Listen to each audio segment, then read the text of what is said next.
from Paulsboro High School. The number 2 ranked host Red Raiders of Paulsboro High School against the Eagles, the number 3 team in South Jersey from West Deptford High School. Hi everybody, Bob Shryock along with John Vogeding from Paulsboro High School, and not just another high school wrestling match. John, one of the top matches that I can remember in my 30 years in Gloucester County. Bob, it's one of the all-time greats. This is a long-going series that Paulsboro's won 27 consecutive years. They have a streak of 24 consecutive Colonial Conference titles. They've won 200 consecutive meets in the Colonial Conference. So something's got to happen tonight. Either the streak stops here or the Raiders go on and march on in the Colonial. John, I can remember many times over the years when West Deptford wrestled Paulsboro, people thought West Deptford had a legitimate shot to defeat the Red Raiders. Didn't happen. Many times a Paulsboro blowout. A lot of people feel tonight could be the night for West Deptford. Well, I think it matches up like last year. Last year it came right down to the very last bout, the heavyweight bout where Jermaine Ruffin pinned Mike Shields, and it could happen again tonight. I think the big key for people to look at tonight, and of course they'll see it after the fact, but the first 4 weight classes are a big key for Paulsboro. If they can win 3 out of the first 4, they can win the meet tonight. If they struggle in the first 4, they're in trouble. John, you mentioned some of those amazing statistics connected to Paulsboro wrestling. One of the most amazing is the Colonial Conference streak. If West Deptford wins tonight, one of the most incredible streaks in South Jersey history ends. Oh, that's for sure. I mean, you go 208 consecutive meets. The streaks started after a loss to Haddon Township in 1971, and it's continued every year. And like you say, there have been some close calls with Haddon Township, with West Deptford, with Collingswood, but the streak has gone on, and for a Group 1 school, that's quite an achievement. John, you can hear the crowd noise behind. It's Paulsboro coming out on the mat, and boy, you can't say enough about this particular rivalry and the excitement that it generates. Well, the people were standing in line today at 2:30, Bob, and 2 hours ago they closed the doors. The gym was filled to capacity. So, you can see what kind of inner rivalry there is between the two towns. West Deptford at one time was the sending district of Paulsboro. There are a lot of there are parents here tonight who wrestled on the last team that beat Paulsboro. John Craig is here. Jimmer Shields is here. Their sons are wrestling tonight, and we could see some history made. John, you mentioned key matchup. Is there 1 or 2 matches that you can look at right now and say they could be pivotal in this match? Well, I think right off the bat, I think 103 pounds is a very pivotal bout. David Given has 1 loss. John White has a couple losses. But John White beat Tenuto of Collingswood. David Given lost to him. That's got to give White a shot in the arm, although he's a sophomore and Given is a senior. I think 12, 19, and 25 are all key matchups. Damian Green against Alloway. Sorbello against Gardner. Narcissi and Hamilton. They're all key matchups. And then I think Paulsboro has the advantage at 30, 35, and 40. 45, West Deptford, we already know, has opted to move John Craig up a weight, away from Jason Brown, so we'll see what happens there. Wouldn't surprise you if it went down to heavyweight again this year, John? No, it would not be a total surprise. I don't think it will. If everything goes West Deptford's way, they certainly can win the match. But I think that Paulsboro, on tradition, on pride, on past history, I think that they're going to have the edge when it comes down to the end. Okay, John. Okay, we'll be back. Paulsboro and West Deptford wrestling right after this.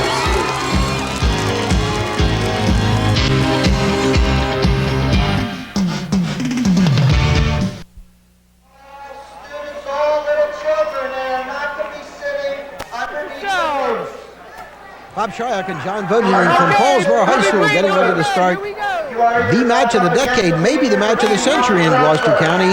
Undefeated Paulsboro, number 2 in South Jersey. Undefeated West Deptford, number 3 in South Jersey. So much at stake tonight, including the Colonial Conference, which Paulsboro has won 24 consecutive years, an absolutely mind-boggling statistic. 103-pound match starting the evening with a crowd that's just showing electricity from the beginning. John White on the match. He is 16-2. David Given of Paulsboro 17-1. John, 2 real good ones going at each other in the first match. Well, no doubt about it, Bob. This is one of the key bouts for Paulsboro. They did win the coin toss. They have the even bouts, which I think is what they wanted going into the match. That means that West Deptford has to put the wrestler out on the mat first in the odd bouts. John White, a sophomore, having a great year. 16-2. He lost in the Yellow Jacket Finals the opening weekend of the season. Moved up a weight class and lost to Andy Vallejo of Kingsway. 10-3 at 112 pounds. David Given. Takedown by Given, and with the single, 2-0 lead for David Given of Paulsboro. And David Given, 17-1. His only loss was to James Tenuto of Collingswood, 12-11, who John White beat. 2-1 as White gets the escape. So we're off to a fast start here at 103 pounds. Single again for Given. What you're dealing with here in this bout, Bob, is you see another takedown by Given, is senior experience against sophomore experience. 4-1 lead for Paulsboro's David Given, and the Paulsboro crowd really excited here in the early going. I haven't seen a high school wrestling match in a long time with this much excitement surrounding it. Well, Paulsboro-West Deptford matches the last few years have been really great matches. This is no exception, and of course with you see the reversal. But, you know, with so much at stake for Paulsboro, 208 consecutive in the conference, 24 consecutive conference titles, it is meaningful. The reversal by White makes it a 4-3 lead for Given with 55 seconds to wrestle in the first period. Joe DeRillo getting the call as the official tonight. He's a good one, John. He's not only a good one, Bob, he's president of the South Jersey chapter of the Officials Association. He's a veteran official. He's done all levels of the state championships. He's a good one. And, you know, I think he's mic'd. I haven't heard his voice yet, but it'd be interesting to see if there are any explanations tonight how he handles it. White maintaining his control. He trails by a point at 4-3. This is the 31st meeting, Bob, of West Deptford and Paulsboro. Paulsboro leads 28-2. Ironically, West Deptford won 2 years in a row, 1967 and 1968. Yeah, they actually had a lead in the series after the first 3 years. And the coach back then, Olaf Butch Drozda. I remember him. Pennsville graduate. White doing a good job of breaking down Given. 25 seconds to wrestle first period. A couple of highly skilled wrestlers getting us off to a good start at 103. The ride by White. He trails 4-3. Of course, we mentioned, maybe we did or didn't mention, but Pete DiBiase, of course, the coach at West Deptford. He's in his 12th year. His team is 12-0 overall, 8-0 in the Colonial, number 3 in the top 10 poll. End of one period at 103 pounds. David Given of Paulsboro with a 4-3 lead.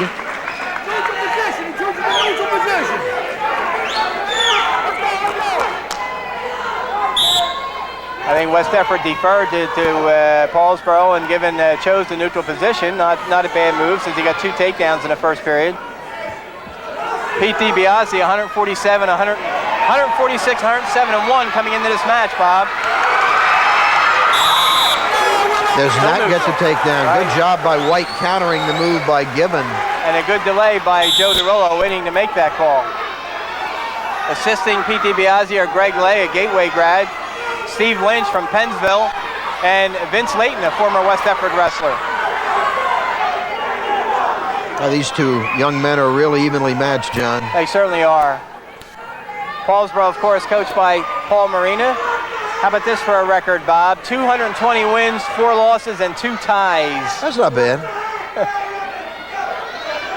His predecessor had a pretty good record, too. Oh, he certainly did. Bob Frederick, of course, now the athletic director here, was the coach before Paul. And you see a takedown.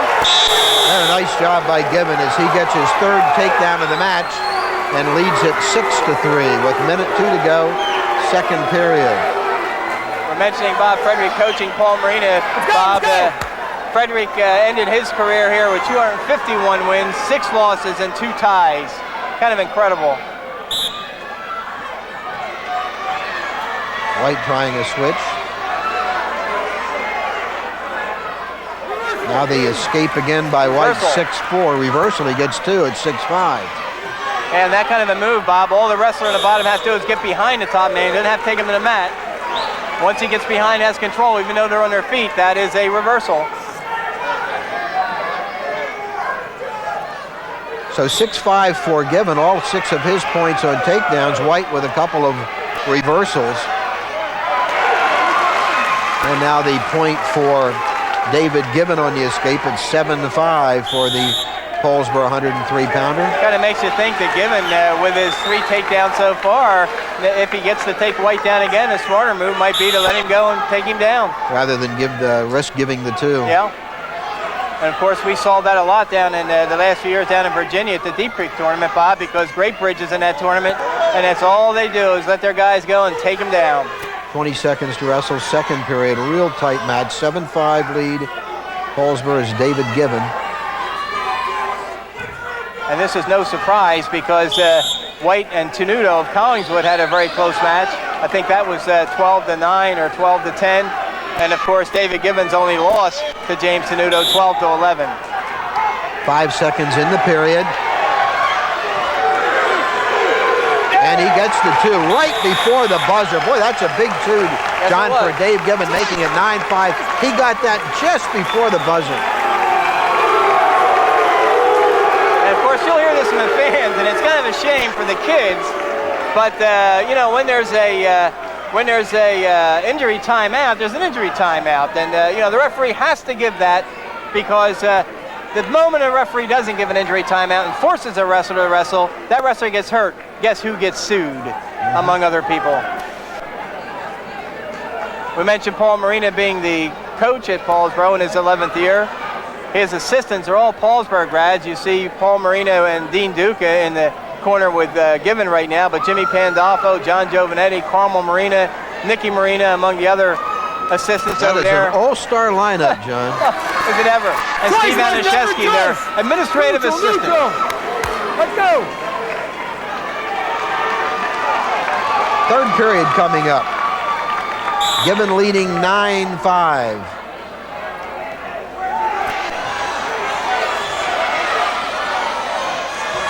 White needs to take You're going to get a penalty point here, Bob. Get a penalty point there for the West Deptford wrestler grabbing the headgear during the takedown attempt. Huh? Did we get choice? Yeah, he chose neutral. Yeah, he chose neutral. Pete DiBiase, the West Deptford coach, talking to Joe Durillo. They gave that point to Paulsboro, John. That's correct. 10-5 is the lead for Given. Single now by White. He needs a takedown badly. Trailing by 5, minute 35 to wrestle.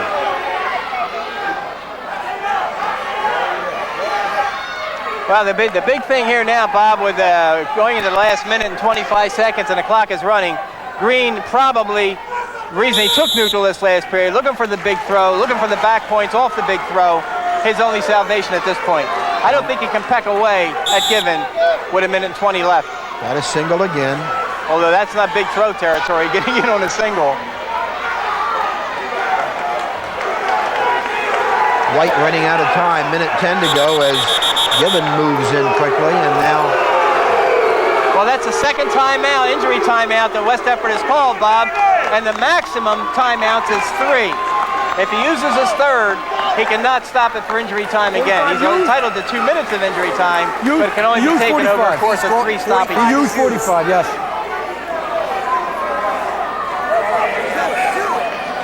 Galaxy of former wrestlers here tonight. I saw Mark Reed earlier, who was a second in the state in the heavyweight division. He ironically lost in that 1968 match to Sam Giordano, now a policeman over in East Greenwich Township.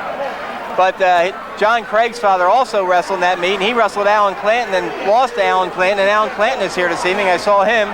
And of course, Jimmer Shields is here. And Jimmer Shields handed Gene Barber his first loss that year, and then beat Gene Barber in the district finals that year. A lot of connections, Paulsboro and West Deptford. A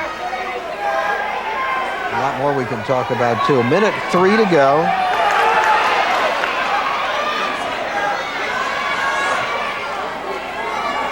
White has to have a takedown quickly.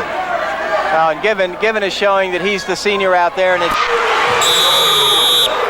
He gets a takedown. That's a 10-7, so White still in this match, trailing by 3 with 49 seconds to go. Let's go!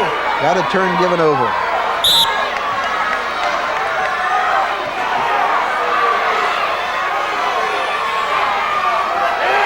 There's a big point for David Given, 11-7. And notice how he went right back after his opponent too, Bob. Instead of backing off and looking for a fresh start, he goes right in on him. Nah, we're out. Still neutral. 31 seconds to go. And the difference between the takedown that White got and that attempt there is White had control and his toes were in bounds when they went out. Given did not have complete control when they crossed the line, so he can't get the 2. 25 seconds to Russell. Given up by 4, trying to get the Raiders off to a good start. And maneuvers for the takedown, 13-7. Big win for Paulsboro, Bob. 7 seconds to go. David Gibbon is going to get the Raiders off to a winning start. And that'll do it. David Gibbon of Paulsboro defeats John White of West Deptford in the 103-pound bout, getting the Red Raiders off to a 3-0 lead. Well, that's a big start for Paulsboro. As I said at the top of the telecast, Bob, Paulsboro, I think if they win 3 of the first 4, are in good shape. 2 of the first 4, they can still win the meet. A couple of sophomores at 112 pounds. Demian Green of Paulsboro, 13-3 on the season. Merrill Alloway of West Deptford, he's 6-2. Okay, Merrill Alloway is a junior, Bob. He's been through these wars a couple times.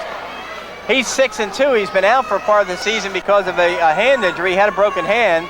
He lost to Guillermo Berga of Camden Catholic 12-2 last Monday, and he lost in the semifinals of the Yellow Jacket tournament at the beginning of the year down in Delaware. Demian Green, a sophomore, 13-3, he lost to Kevin Rucci of Eastern, 2-1 in the Caldwell tournament. Rucci, of course, is a state runner-up last year for Eastern. He lost to Mike Mercado in the finals of the Deep Creek tournament. He lost by a technical fault to a very good wrestler, and he moved up a weight and got pinned by Steve Napolitano of Haddon Heights. Green and Alloway at 112 pounds, no scoring yet, minute 15 to go first period. Of course, last year, Green was the district champion, beating the Little Hammer from Kingsley, Andy Vallejo, and Green also won the Region 8 tournament, beating Tom Storer from Highland.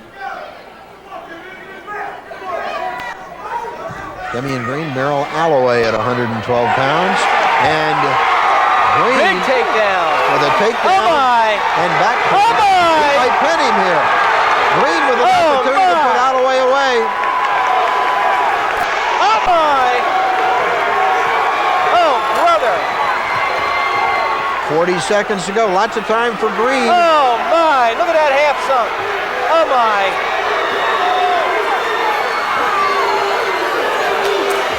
Oh, he's gonna get that brace on like he's doing right now. Lift that head.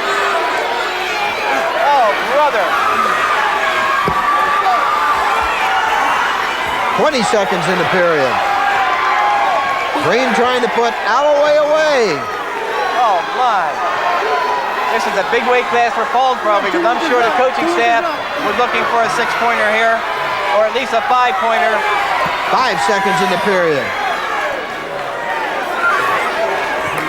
And Alloway does a good job of fighting him off. Oh, he certainly did. What a 3-point courage near there. fall makes it a 5-0 lead for Green, but Alloway, John, just did well to survive the period. Oh, he certainly did. That's devastating. West Deptford's choice, they take the bottom. Let's go. You know, Demian Green set the tone a year ago, Bob. He was wrestling down at 103 last year, and he pinned Rich McLear of West Deptford in 1 minute and 11 seconds. McLear entered that bout undefeated, and Green set the tempo. See a stalling warning against West Deptford. Oh my! Another pinning combination for Green. He got it! 1 minute, 40 seconds to go in the second period. Demian Green of Paulsboro pins Merrill Alloway. Look at the Paulsboro fans. They love it.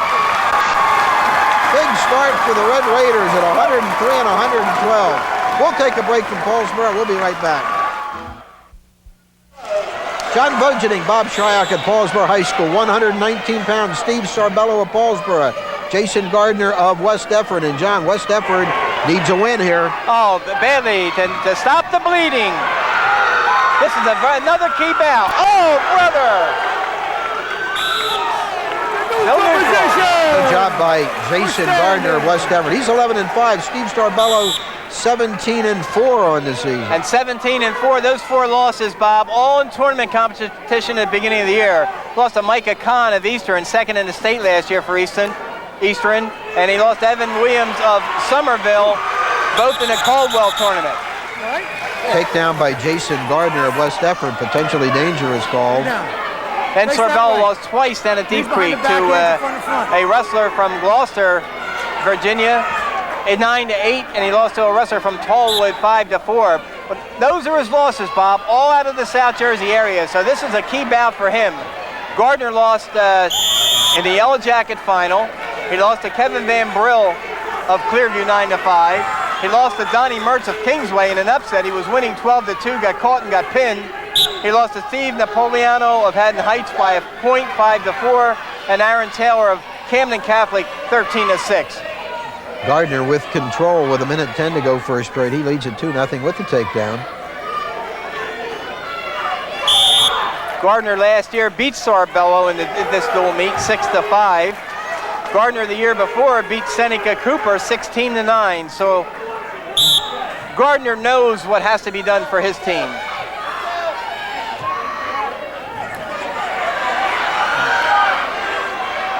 .55 seconds in the period.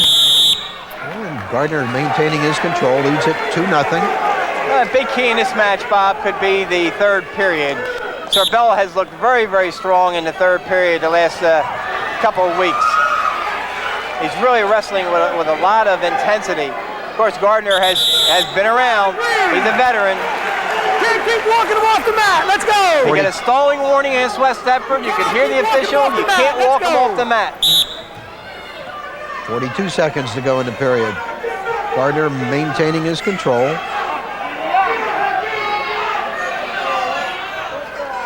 West Deptford needing a match. They trail at 9-0. Decision by David Given at 103, pinned by Demian Green at 112 to give the Red Raiders that quick 9-0 lead. Bottom of the screen right, that's Pete DiBiase, the West Deptford coach. He is an animated coach, John. He is. He coached at Cumberland. Now he's coaching at West Deptford from Vineland originally. Yes, he gets very animated. He really gets into his matches, and he was telling the official that on the side of the mat that time, he thought that Sorbello was pulling one finger instead of grabbing all the fingers when he was trying to break the hold of Gardner. Impressive first period for Jason Gardner of West Deptford. 5 seconds to go. Well, Sorbello's thrown everything at him so far, and Gardner has countered, wrestling very well.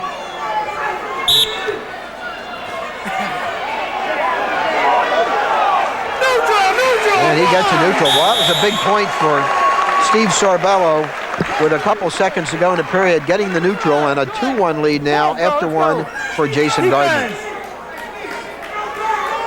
Yeah, Steve Sorbello, like several Paulsboro wrestlers, they don't quit. Well, no wrestler should quit, and I'm not saying West Deptford wrestlers quit, but there's 5 seconds to go when he go out of bounds, gets back, and he gets a point in the last 5 seconds, and that is really huge. Now he gets another one, and we're tied at 2.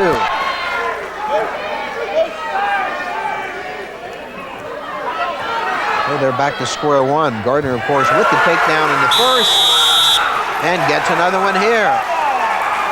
And Joe Dorillo is talking to Pete DiBiase. Does not like Pete's exuberance at this point. And Dorillo had to take down all the way he had to take down. And DiBiase didn't think he was going to get the takedown. He comes up screaming. I don't think you want to do that with Joe Dorillo.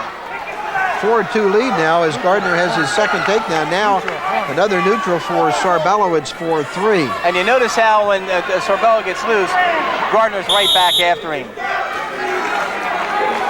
1:24 to go, second period. Really a pivotal early match for West Deptford. They can't afford to lose another one. Well, they have to stop the bleeding early. 3 of the first 4 were key for Paulsboro. Same thing for West Deptford. Paulsboro's won 2 out of 2, so this is another key bout. 1:05 to go. Single by Sorbello.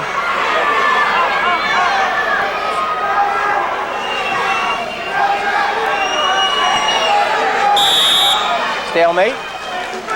So with 56 seconds to go in the second, still a 4-3 Gardner lead on a couple of takedowns.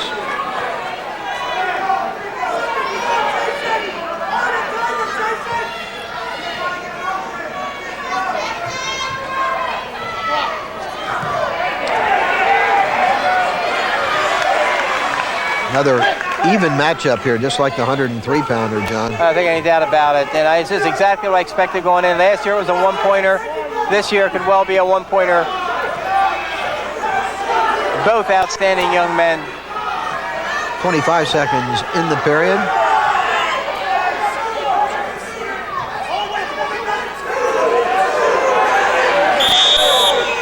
And 2 more for Gardner.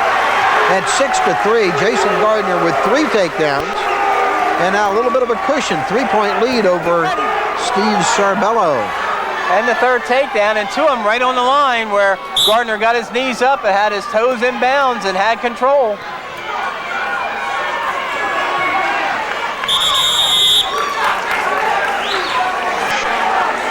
Eight seconds in the period. And here, again, a situation where Gardner has to be careful. Doesn't want to give up a point before the end of the period to Sarbello, getting back in it. 2 seconds. No points. And I'll tell you what, Bob, if the buzzer didn't run out, there was a Peterson by Sarbello, and he would have had not only 2, he might have gotten back points. Injury timeout coming up for Jason Gardner. The Paulsboro fans don't like it. John, this is a big match. I saw Boyd Sands here tonight. He is executive director of the NJSIAA, a Pittman resident, former Delsey superintendent, and one of the best all-around officials I think I've ever seen. He certainly is, and of course, Boyd has a great sense of interest in athletics in South Jersey, and this is the hottest thing in town tonight, and you know, here he is. Joe Galera, the AD from West Deptford, is here. Bill Stubbs, their principal from West Deptford. Likewise with Paulsboro, you have Bob Frederick directing things, and goodness, what a, as you see Pete DiBiase looking on, what an evening outside. I mean, Bob, they were lined up at 2:30 this afternoon outside. And closed the doors, what, John, around 4 o'clock, I believe. Yes, they did. Well, you know what Bob set up? He set up tickets to West Deptford parents of their wrestlers. He set up tickets to Paulsboro parents of their wrestlers. He has season ticket holders here. All those people were admitted at 4:30. Once they ran, then he opened the doors to the general sale and had announced in the newspapers that it was his first come, first right here, served. right? And once the gym was filled to capacity, he had to shut the doors. Third period coming up as Jason Gardner appears about ready to resume action. He leads at 6-3, but John Vogeding telling us watch Sarbello in the third period. Let's see if Steve can overcome this deficit. Jason Gardner on the bottom as we start the third.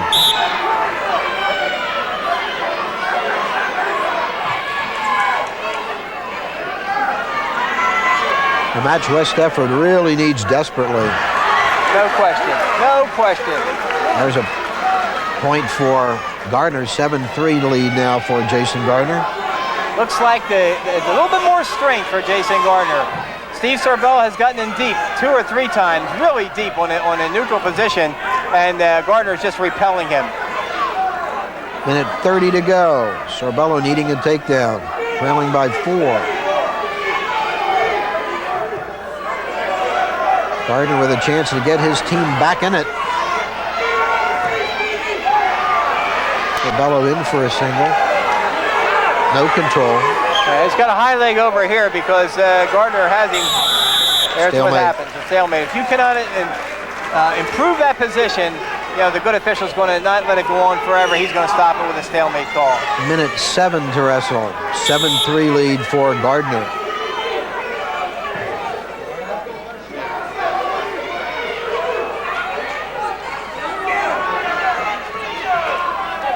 .55 seconds. Sarbello getting the takedown, and it's 7-5. He's back in it.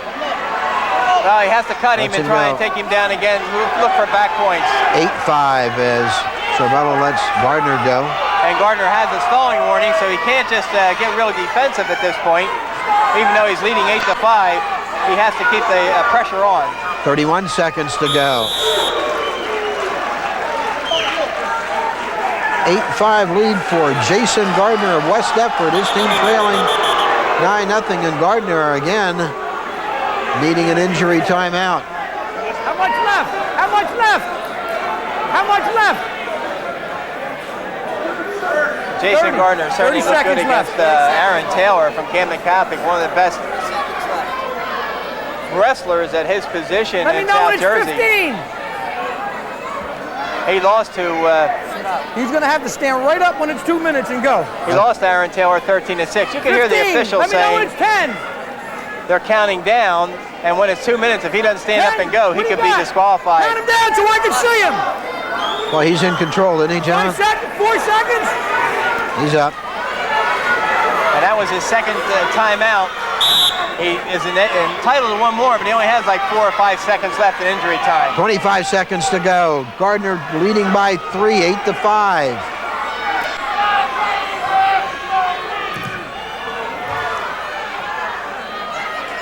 "13 seconds.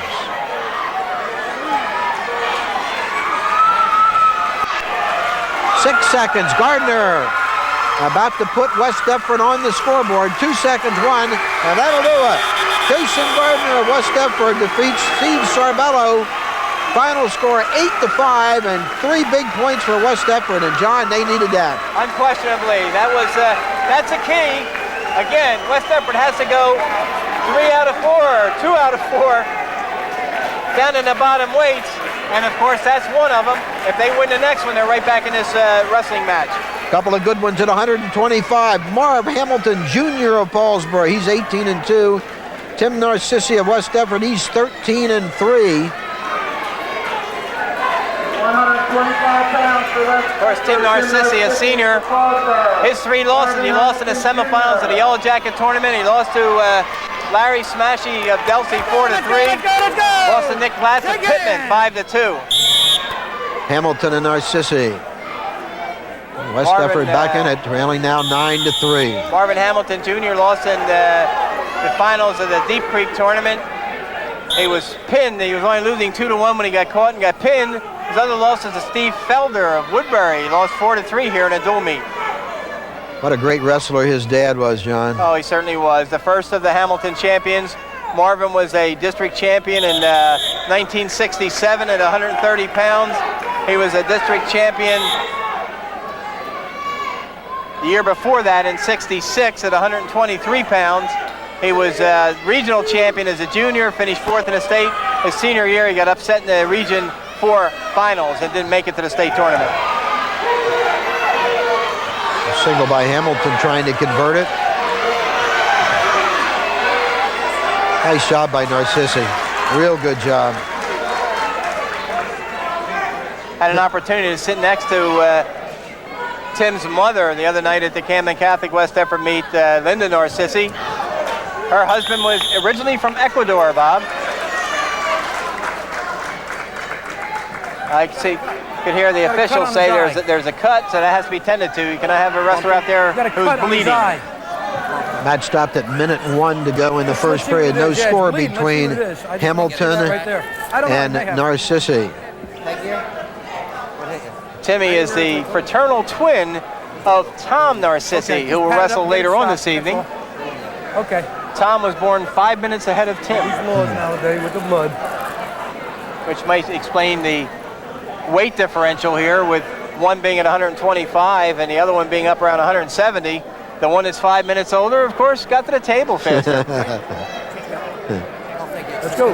Yeah, let's go. Okay, we're ready to go again as Narcissi No injuries. back on the mat. No injuries, Joe DeRillo says. That's Like the blood. way he's controlling this match. Yes, and that's blood time. When you have bleeding, you don't have an injury timeout. Linda Narcissi, I found out, was from Barrington. She grew up in Barrington and is a Haddon Heights graduate. Always glad to see you doing your homework, John. Out there.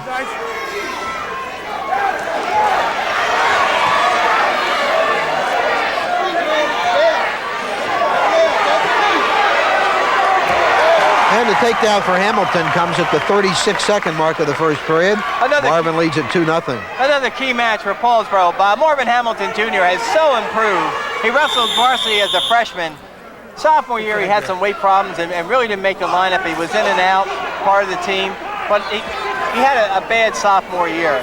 This year, he's come back lean, mean, and he's a fighting machine. He's behind the back, hands in front of front.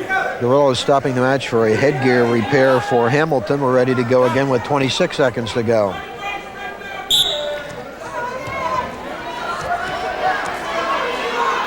Narcissi very active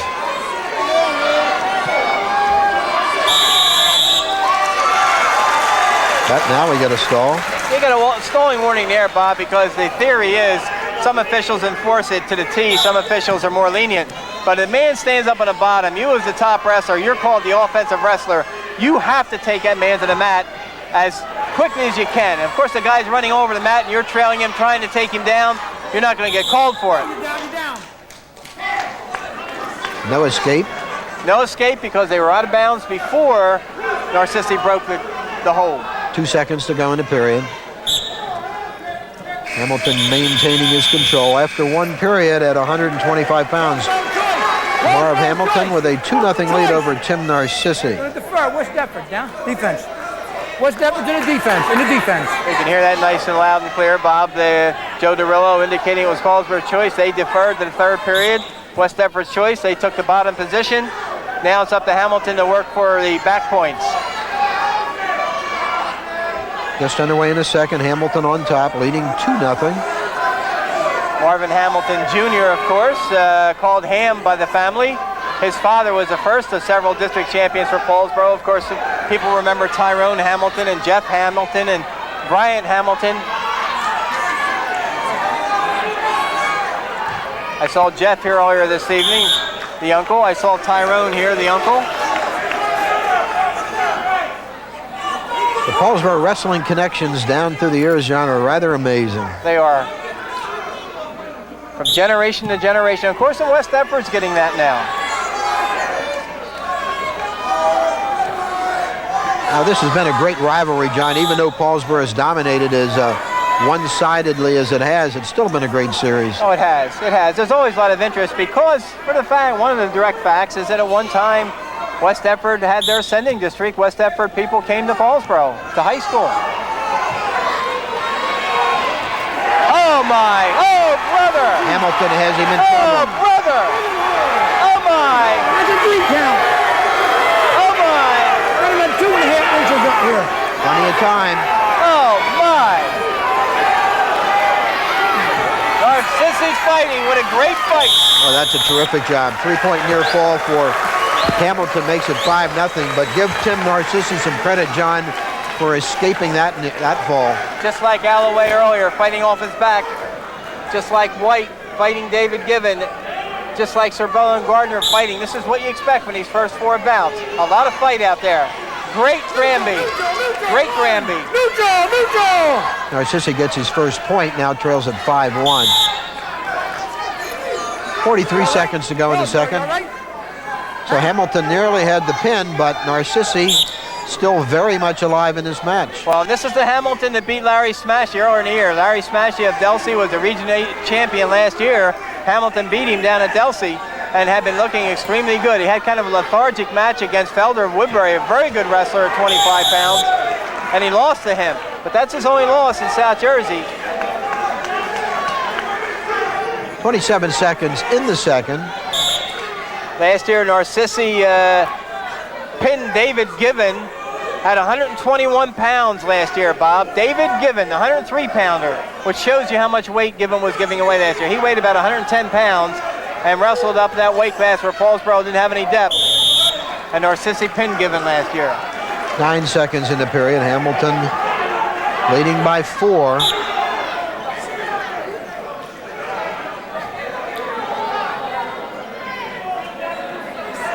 Two seconds, 1, that'll do it for the second period.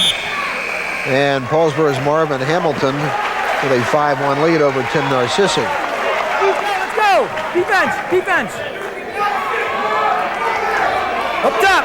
Hamilton's choice in the third period, gets the advice from his coaching staff, takes the bottom position.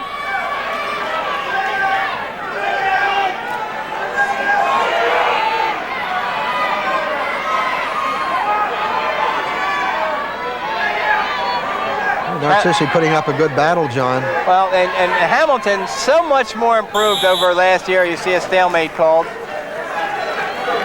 got fire in his eyes this year, Bob.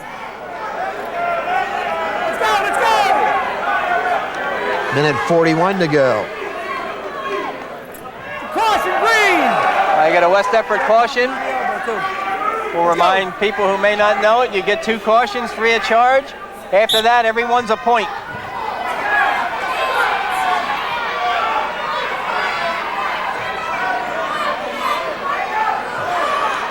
30 to go. Hamilton has to move on the bottom. He got his hand trapped that time. He has to battle to get his hand free. He gets tilted here in this situation. It's going to be a back count.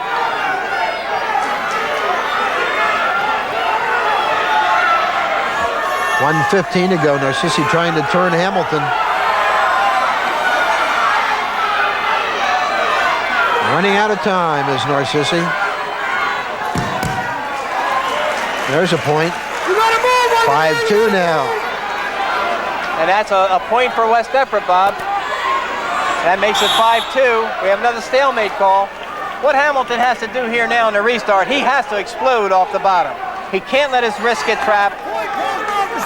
He can't let Narcissi get the legs in there again. I like the way Durillo lets him know what's going on, John. Really in charge. Narcissi down by 3 with the top position.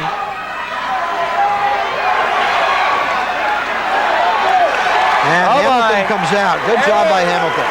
Big reversal by Hamilton, giving him a 7-2 lead with 30 seconds to go. Big move by Hamilton. Now the stall warning on Narcissi on the bottom.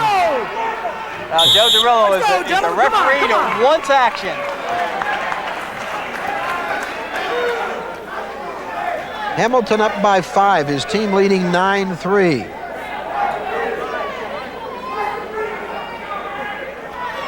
This is a huge win for Paulsboro at this bout, Bob. If Hamilton hangs on to win this one, he's leading 7-2 with 15 to go. 10 seconds. Marv Hamilton of Paulsboro High School got ready to wrap up his 19th win of the season. 3 seconds. That'll do it. Final score 7-2. Hamilton with 3 more team points for Paulsboro. The Red Raiders lead at 12-3. We'll take a break from Paulsboro High School. Don't go away. A lot more great wrestling to come. John Vogeding and Bob Shryock at Paulsboro High School. John, a switch in this 130-pound match.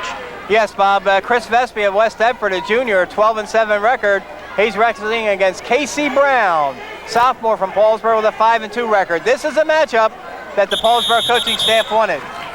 They're saving Seneca Cooper for Mike Lancy in the next weight. Seneca Cooper and Casey Brown both weighed in at 130 pounds for this match.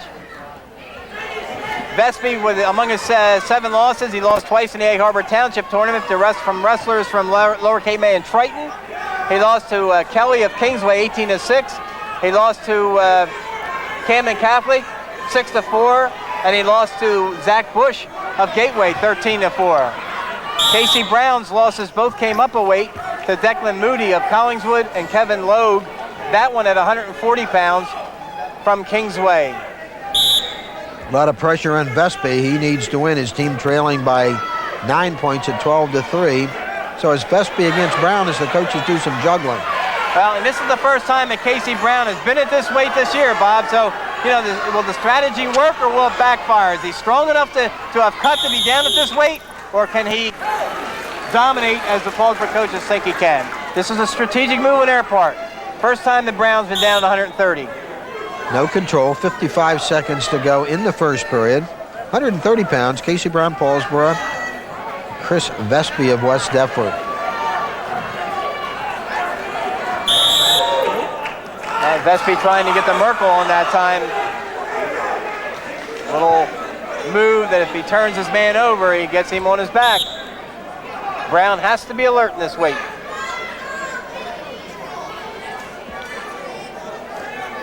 What you're doing here, Bob, is you're matching up a wrestler who's been out in varsity competition 19 times already this season to a wrestler who's been out 7 times. Big difference, right, John? Big difference at this time of the year. Even though you're in the practice room, Casey Brown in there, his brother Jason's in there, Seneca Cooper. Yeah, you can work with them, but being out in that mat in a varsity competition, there's a big difference. Vespi gets the takedown. Big takedown for Chris Vespi. He leads 2-0. And has looked by far more the aggressor in this bout. Casey Brown cannot get mentally disrupted here. He can't put his head down and start to sulk about this. He was expected to win by his coaching staff, but if he's not going to win, he's got to keep wrestling, not give up extra points. 3 seconds in the period. Chris Bestby of West Deptford with a 2-0 lead over Casey Brown of the Red Raiders into 1. Bob, the last time that West Deptford beat Paulsboro, they won 8 out of 12 bouts. 12 bouts in 1968, 14 bouts nowadays. Do you like the added weights, John? No. I don't like 14 weight classes. I don't mind a 215 weight class, although it hurts the smaller schools. But I don't like 14 weight classes. I've just seen so many JV programs disappear. There are just not that many wrestlers on the high school level anymore. Very few schools have JV programs anymore, John. Only the big schools. Tri-County Conference, very few teams have a JV program. Stalemate again called by Joe DeRello. Maybe the salvation of the sport is the 7th, 8th grade programs that a lot of schools seem to be having right now. One of the problems I see with midget wrestling is that they start these youngsters at 5 and under nowadays. By the time they get to the high school level, they have wrestled and wrestled and wrestled, and the better ones have had lots of accolades, and they get to the high school level. If they don't start to have varsity lineup as a freshman, they're gone. They disappear. Pete DiBiase's done a nice job with the West Deptford program, John. He certainly has. Certainly has. No, I'm all right, thanks. Injury timeout for Casey Brown of Paulsboro. Chris Bestby of the West Deptford Eagles leading 2-0, and he needs a win for his team. Paulsboro 12, West Deptford 3 through the first 4 weight classes. Well, and you don't see an explosion off the bottom there, Bob, which is a sign of maybe a tired wrestler. Although he's got the Peterson, he's got 2. Tied at 2. He's going to march back into him. And back points.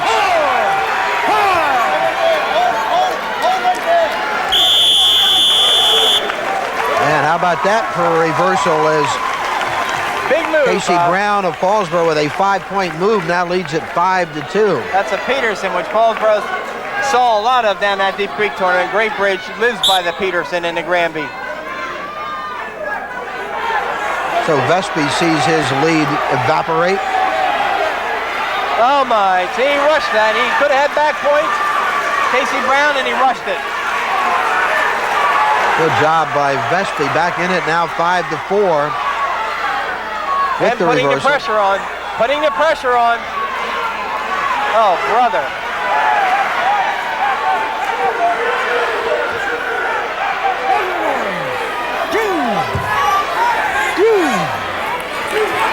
West Deptford getting a back count. Got at least 2 points. There it is. Got 2. Now the lead for Bestby. This is a seesaw match, so Bestby on the miracle with a 4-point move to get back in lead, 6-5. 10 seconds in the period.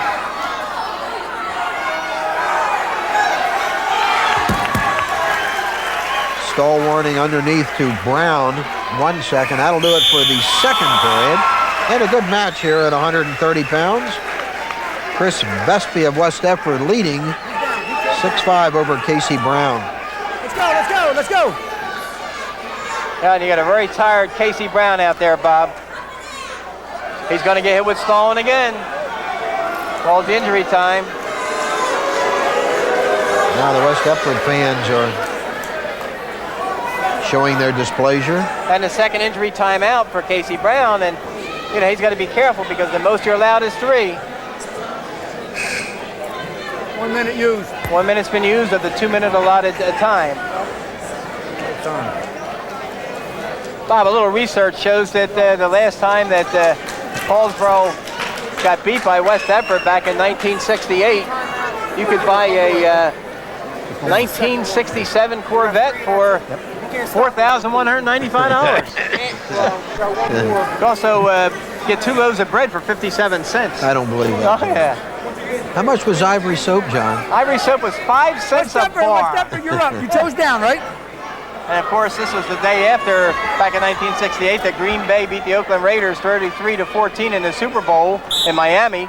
tickets were $12 a piece back in those days. And I had hair, John. Brown on top as we begin the third period. He's trailing 6-5. You had hair back in '68? Yes, I did.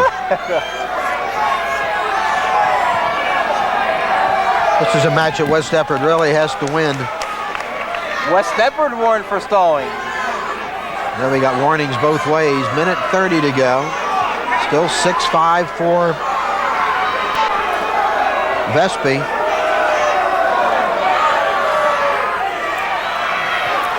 Oh, brother, just missed it. Casey Brown had a right idea there. Great fight by Chris Vespi to stay off his back. He's leading by a point. Minute 10 to go.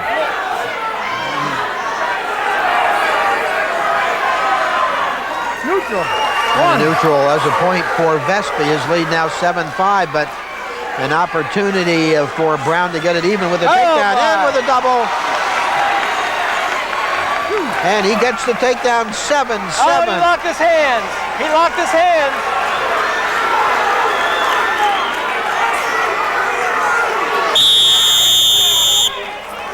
Point green for a technical violation on the clash. 1 point green for a technical violation on the clash. And that gets West Deptford up 8-7 now. You're down. Boy, Durillo really lets you know what's going on, John. Let's go, let's go. Yep. And the coaches signal Brown to use the freestyle start, cut him loose, go for the takedown again. Stalling back, point green. Another point for West Deptford. Brown doesn't like that. 9-7. Listen to Durillo. That makes it 10-7, Bob. He needs a big throw here on this takedown. 30 seconds to go. Brown trailing by 3, 10-7.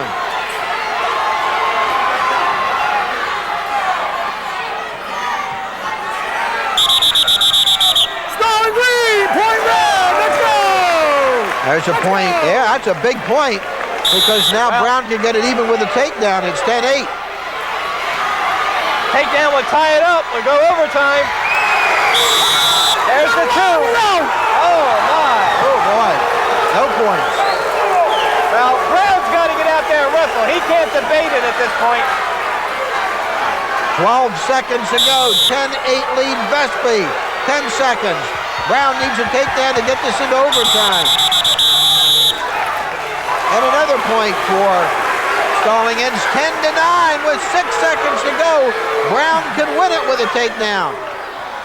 It's his last timeout that he can take. That's it for his timeouts. Brown appears exhausted. He trails 10-9. 6 seconds to go. He can still win it with a takedown. He has to take him down or he loses. Coach Marina with some last-second instructions. 5 seconds. 3. He won't get it. He won't get it. Vespi defeats Brown 10-9. 3 big points for West Deptford. We'll be back with more from Paulsboro after this. 135-pound match at Paulsboro High School. This is Seneca Cooper of Paulsboro against Mike Clancy of West Deptford, and it's a 12-6 Paulsboro lead. Bob Shryock along with the Vogues, John Vogeding. Quickly, Seneca Cooper with a 2-0 lead on the early takedown. Bob, Mike Clancy 12-7 this year, and this is the matchup that Paulsboro wanted. Kind of backfired with Casey Brown losing 10-9, but they wanted the pit bull out here against Clancy, and they want big points out of him. Cooper 19-1 this year, 104-14 in his career. His lone loss this year was to a returning state champion Nick Angin of Brick Memorial, 6-4 in overtime. And Joe Durillo wastes little time hitting Clancy for stalling. Minute 15 to go. John, Seneca Cooper really one of the outstanding unsung athletes in the area. I think tremendous football player, and he's become quite an athlete. Yes, he has. He missed the beginning of the football season with a hernia operation. Came back, and pound for pound at the end of the year was one of the toughest defensive backs in South Jersey, and an unbelievable guy on the bomb squad coming down on kickoffs. He's one of 6 former Paulsboro wrestlers to have over 100 wins. Matt Suter, the all-time record holder in New Jersey, 138-7-1. Larry DeVold, 122 wins. Jason Suter, 113. Duke Joseph, who also wrestled at Cumberland, finished his career with 108 wins. Ernie Maiden, 106 wins. And Seneca Cooper now has 104. Well, when you consider, John, all the tremendous wrestlers who have come out of Paulsboro High School, for Seneca Cooper to be in that elite category with only 6 winning 100, quite an accomplishment. It certainly is. Of course, in later years, the wrestlers have benefited from more dual meets and more tournaments than years ago. You look at some of the wrestlers in the 50s and the 60s and the early 70s who had a limited schedule compared to the schedules nowadays.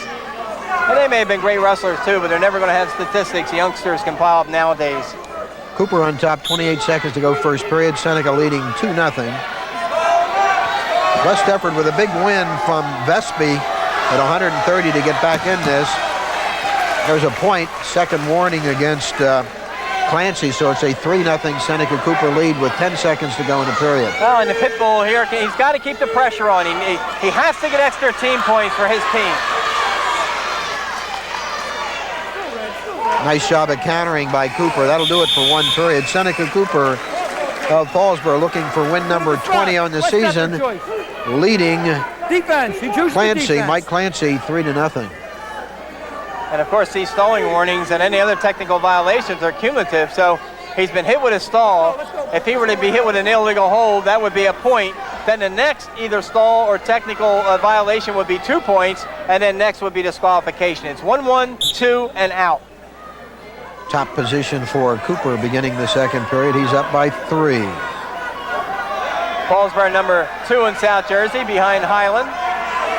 West Deptford number 3. And you know, I was at Gloucester County doing a match with Steve Vanishevsky, and he mentioned Kingsway having such a great year. By the way, they beat Delsey today to wrap up their division championship in the Tri-County. And I said that they weren't in the top 10, but they are. They're number 9, and I apologize for making that mistake. Great job by Guy Davidson, his program at Kingsway, John.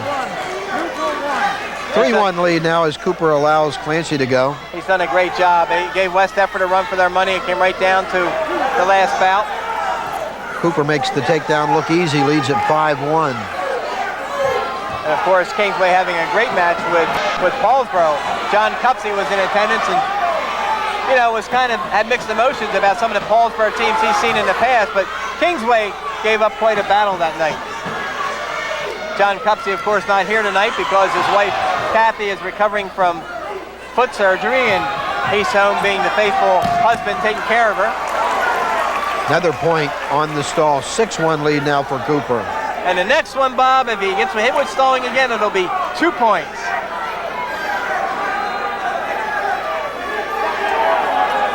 So Mike Clancy having problems with Seneca Cooper. 30 seconds to go, second period. And of course, that's to prevent a coach from sending a wrestler out there and saying, just don't get pinned. So if you lay there like a slab of cement, it can cost you. 15 seconds in the period. It's been all Seneca Cooper here at 135 pounds.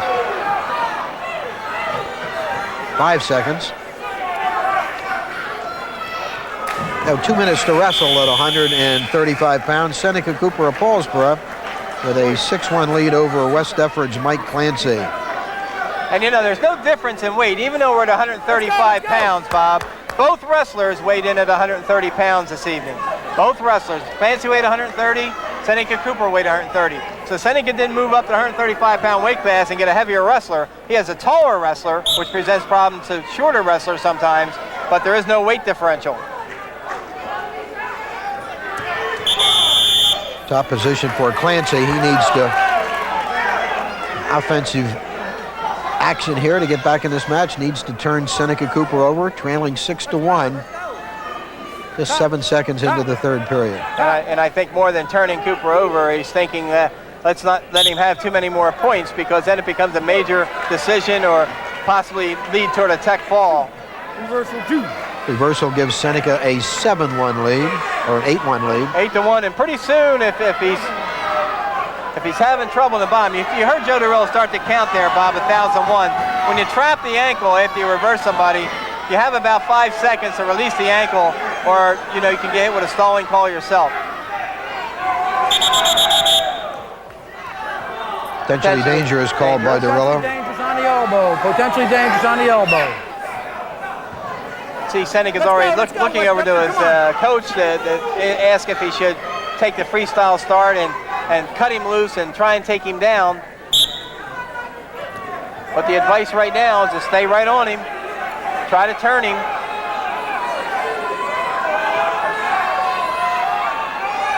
And of course, coaching staff and Seneca are aware this guy has 2 stalling calls against him already, Mike Clancy. The next one is 2 points. Minute to wrestle. Stalemate. Now's the time I would cut him, Bob. I'd cut him loose. Get in the center. How many stalling calls I got on that? I'm going up to 2, and the next one is 2. Next one is 2. There's Joe Derillo. Good official, is right aware of what's happening. You get caught up in the emotion of the thing. And he was over there to check and make sure what the next one's going to be in case he has to do it again. And you see the freestyle start coming up. Here you go, West Deptford. Here you go. Here you go. On top. So he'll give him the point. 8-2 now for Cooper. 8-2. Now Clancy's got to be careful. If he keeps backing up, he's going to get hit with stalling in a neutral position. Can't go right to the sideline. He's got to stay in that circle and battle. 44 seconds to go. Nice move. Easy 2 for Cooper, 10-2 lead. Now that's a major decision right now. That's 4 points.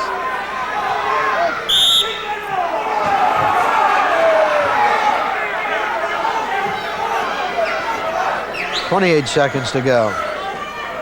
Well, Clancy only gives up 4 points here, Bob. It's a kind of a moral win for them, for his team and teammates.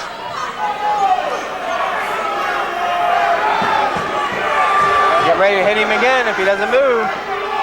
There it is. Yep, that's 2. And 12-2 for Cooper. 13 seconds to go.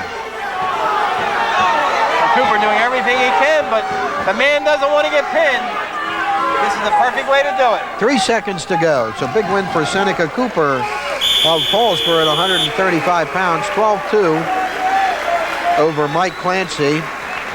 And 4 big team points for Paulsboro. They now lead at 16-6. So Seneca Cooper with win number 20 on the season.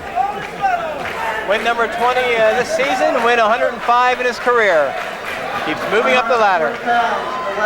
Second in the districts last year and a Region 8 champion.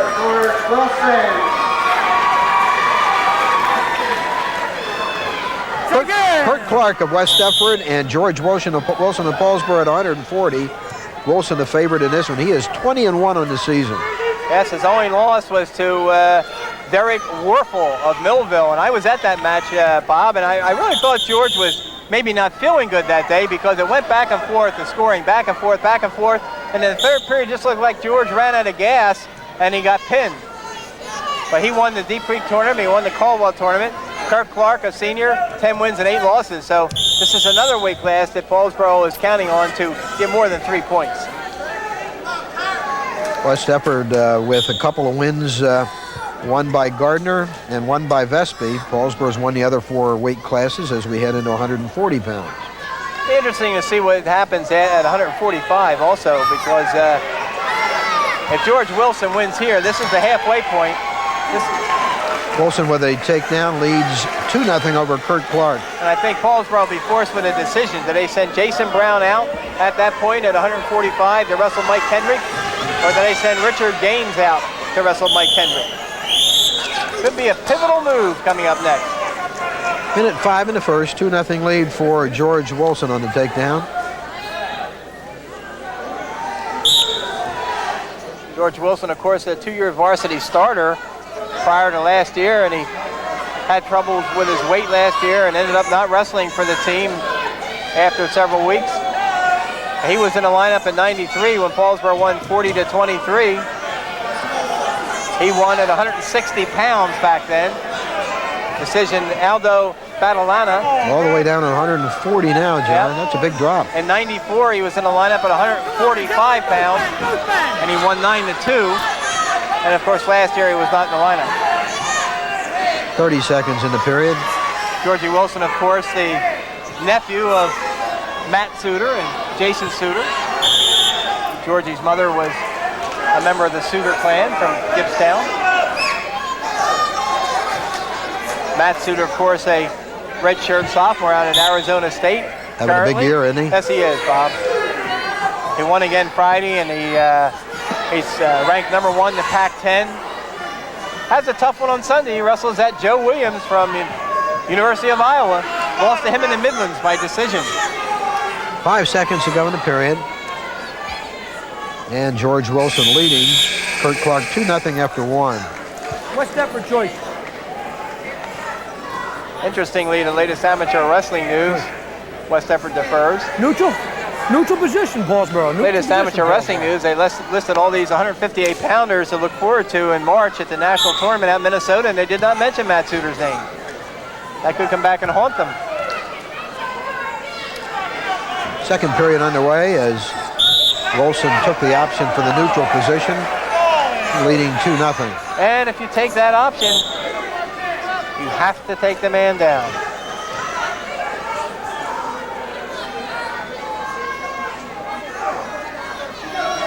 A 16-16 lead for Paulsboro. Stalemate called.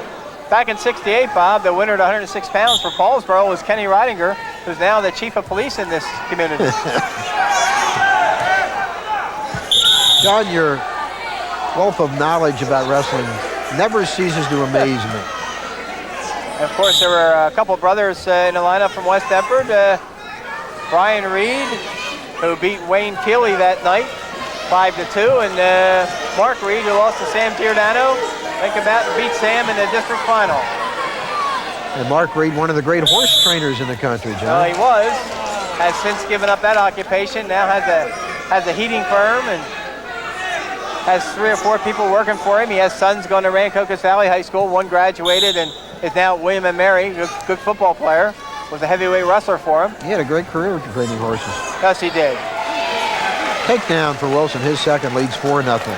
Oh, and he gets those legs in. When he gets those legs in, he cranks. Oh, my. Doesn't hold. I wouldn't want to be on the bottom. 3 count. He's got 3.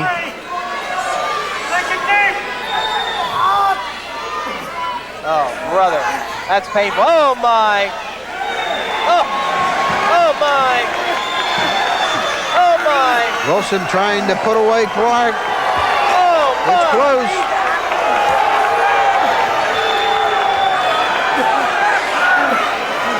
Oh, brother.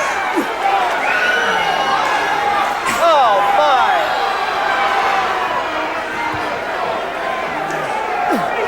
He got him.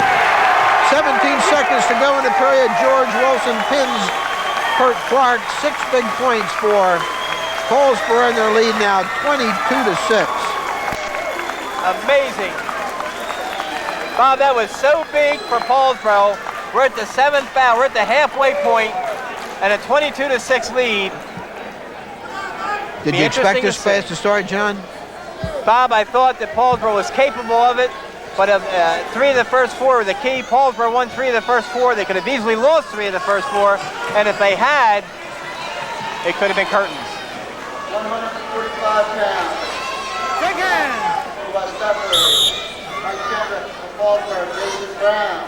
Mike Kendrick and Jason Brown. Okay. A couple of guys having real good seasons. Jason Brown is 17-1. Mike Kendrick is 7-1. And quickly the takedown for Brown. He allows Kendrick to go. It's 2-1. A very typical Jason Brown start. He's tough on his feet. Recently he's been letting the guys go and taking them down. That's fine if it works. Mike Kendrick, 7-1, a junior. His only loss this year to Jamie Howard of Gateway, 6-4. Jason Brown, as you mentioned, having a great year, 17-1. Point slam! Point slam! His only loss to Jim DeMays of Delran. Interestingly, Mike Kendrick wanted to get up right away. As soon as the official said point slam, the coaches rushed to the side and he went down pretty fast.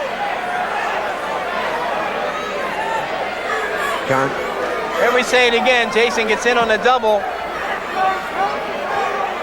Brings it in tight, lifts him off the mat, and that's a slam.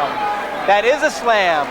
You lift him off the mat, you have to put him back on carefully. And that certainly wasn't being very careful. If he cannot continue, he wins by injury default. That could change the whole complexion of the match. Mike Kendrick being tended to now. Joe DeRillo over there looking. We're stopped with 1:23 to go in the first period. That was a great call, by the way. Kendrick's first instinct was to get up right away. Coaches being there is the thing to do, because if he's hurt at all, they're going to be there to tend to him. And it's best for him to recover, to get down, see how he feels.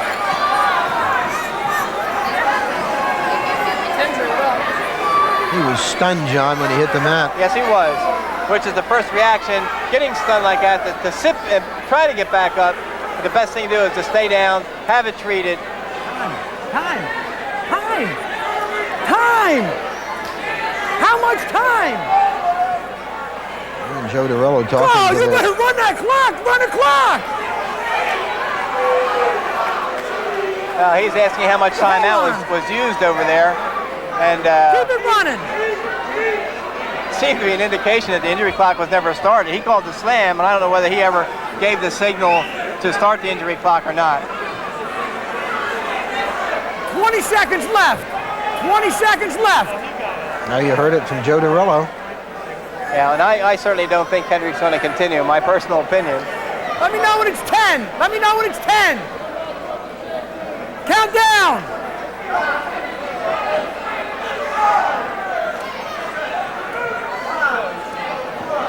First notice that P.T. Biasi never came out here in the mat. Greg Lay is out there. Vince Layton is out there. Let's go, Coach! Make a call right now, Coach! Make a call, Coach! Let's go, shake hands! Shake hands! So that's going to be 6 big points, John, for West Deptford, as Kendrick unable to continue. 37 seconds in the first period.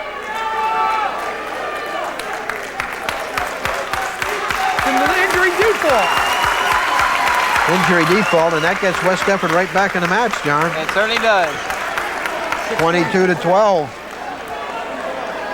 Certainly didn't expect it that way.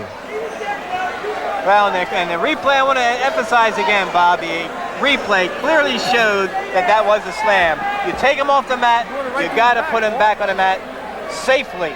And this is not going back to the mat safely. Whether the wrestler could continue is a moot point. You have to look out for his well-being. Remember, Bill Himman in the state finals one time got called for a slam and had to lose by injury default. You're not a doctor. Here it is. Okay, all right. Here it is again, off the mat, boom, right on the back of the back, and Bob, that is a slam. Okay, I didn't know. I didn't want to get people out there. Bob, do you have any water, please? Get a little water, please. So everybody concerned about Mike Kendrick. We'll take a break from Paulsboro High School. 22-12, the Red Raiders leading West Deptford. We'll be back after this. Bob Shryock and John Vogeding at Paulsboro High School as the ambulance takes Mike Kendrick away.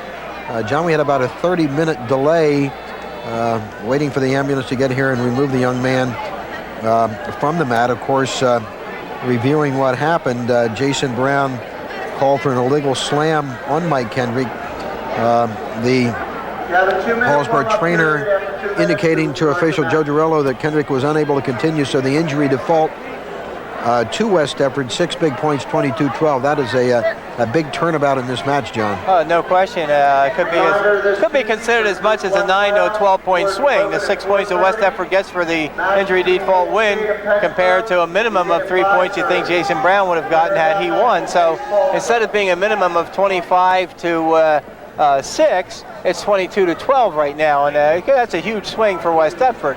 And without a doubt, we reiterate again, that was definitely an illegal slam. Perfect call by the official. And, safety first. Instinctively, it looked like the wrestler wanted to get up and continue, but you have to look for safety first in that situation. Let's see it again, John. Jason Brown, of course, had gotten a takedown and turned his man loose right away.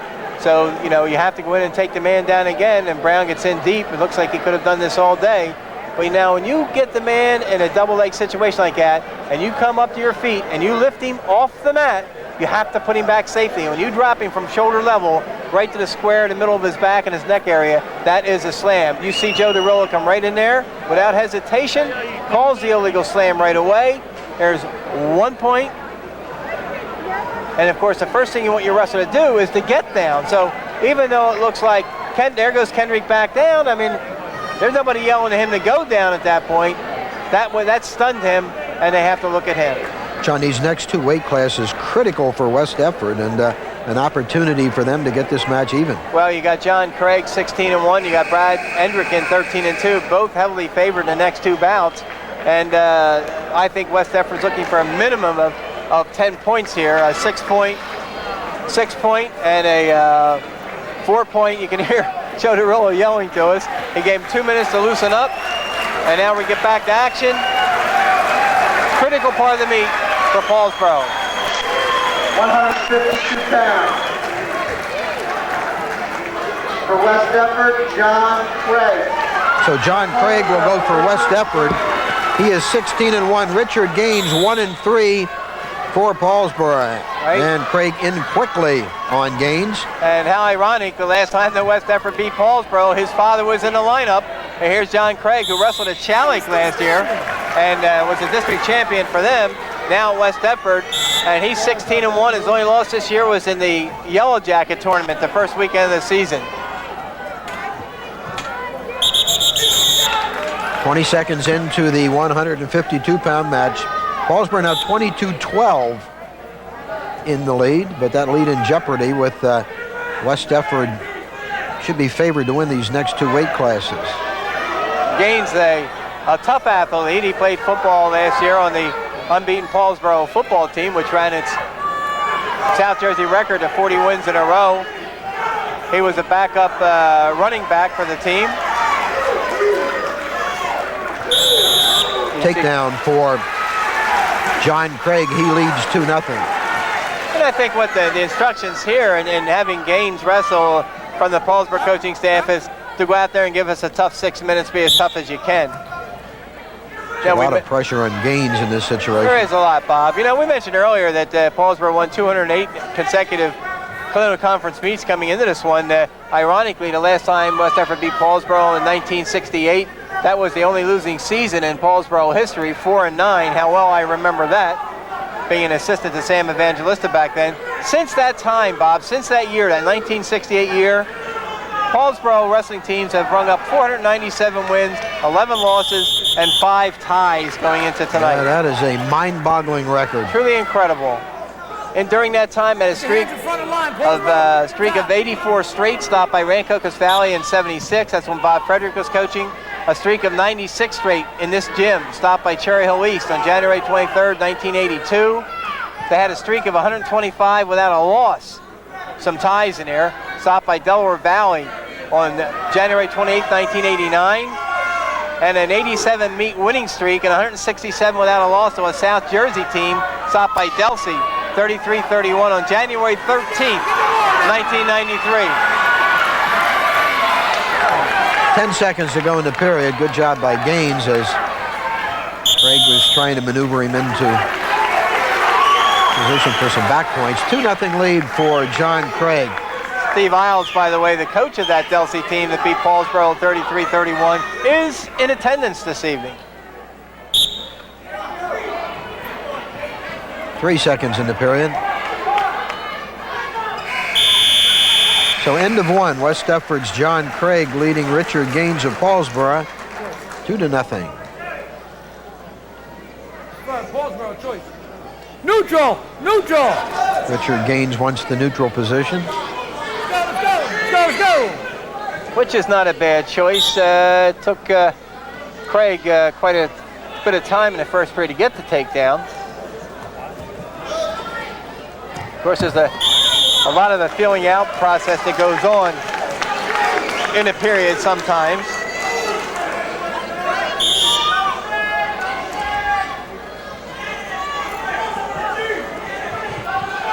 15 seconds into the second period. Still neutral. Now Craig gets the 2 and leads 4-0. John Craig 16-1 in the season, having a terrific year for their Eagles. Sure is. He and Brad Entricken, who will wrestle in the next weight class, both weighed in at 152 pounds for this match. Richard Gaines weighed in at 143 pounds, Bob. He's giving away 9 pounds here. The feeling was, according to what the score was at the time, that he could have gone at 145 pounds where Jason Brown wrestled. Stall warning underneath to Gaines.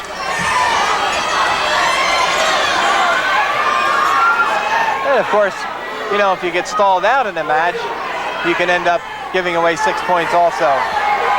Craig, of course, in this situation, John, looking for more than the 3-point decision. There's a point. 5-0.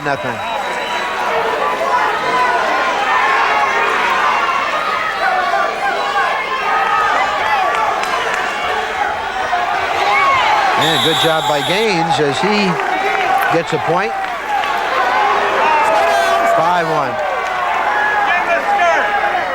Go to your coach. Go to your coach. Go, West Deptford. All right. Let's go. Let's go. There's a situation where the official thought the wrestler was hurt and called timeout, injury time himself. Now that still counts, even though the coach didn't come over and ask for the injury timeout. And you're allowed 3 stoppages. After that, you have to wrestle if you can. 30 seconds in the period. Still neutral. 5-1 lead for John Craig. Paulsboro 22, West Deptford 12 in a key stretch in the match. These next couple of weight classes.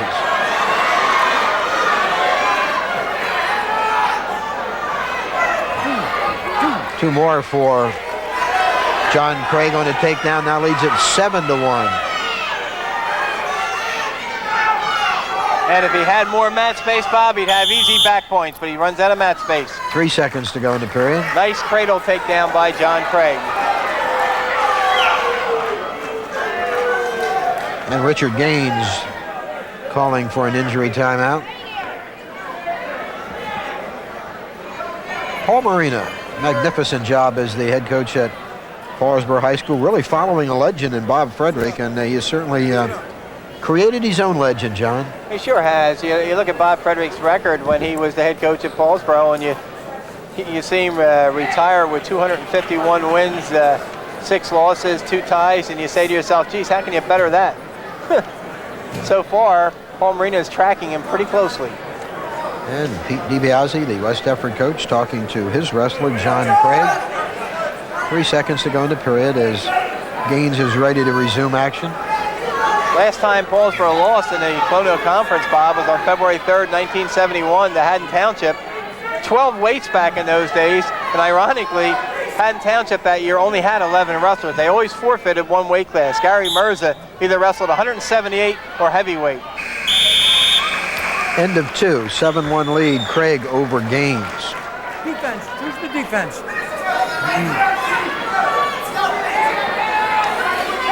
Top. Top.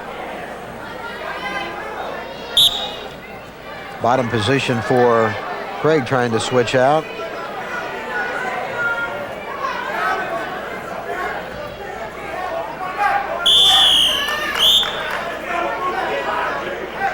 Well, what Gaines has to do here, he is trailing 7-1.